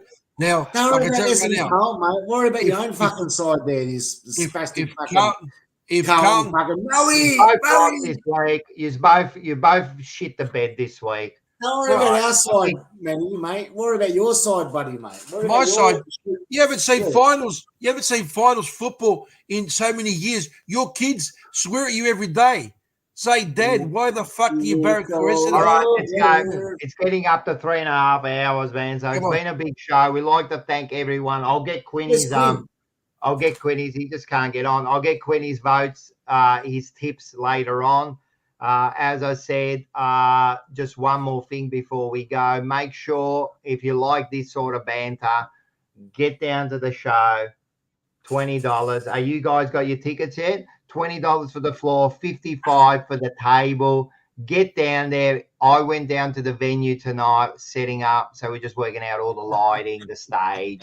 We're setting up everything. Tables. As I said, the tables are full, but we're going to get another table out there. And just quickly, guys, T20 cricket, West Indies, the Aussies, go and support them. T20 cricket. Yeah, that's starting, so that should be good. So we'll get stuck probably into that next week because Australia would have played a couple of games, and same with the West Indies. Yes. Yeah, so make sure we get down there. Make sure you get your tickets. The link is below. There's a week to go. Don't miss out. This is the event of the year. It's going to be huge. You guys will be there, so it should be good. And that's it. And the other thing is make sure you get onto Carlton Security Doors and Blinds. You will get your 10% off. I reckon you'll get, 10% for every goal that we beat you by. So it should be at least 60, 70% there. That's what we'll be getting off next week.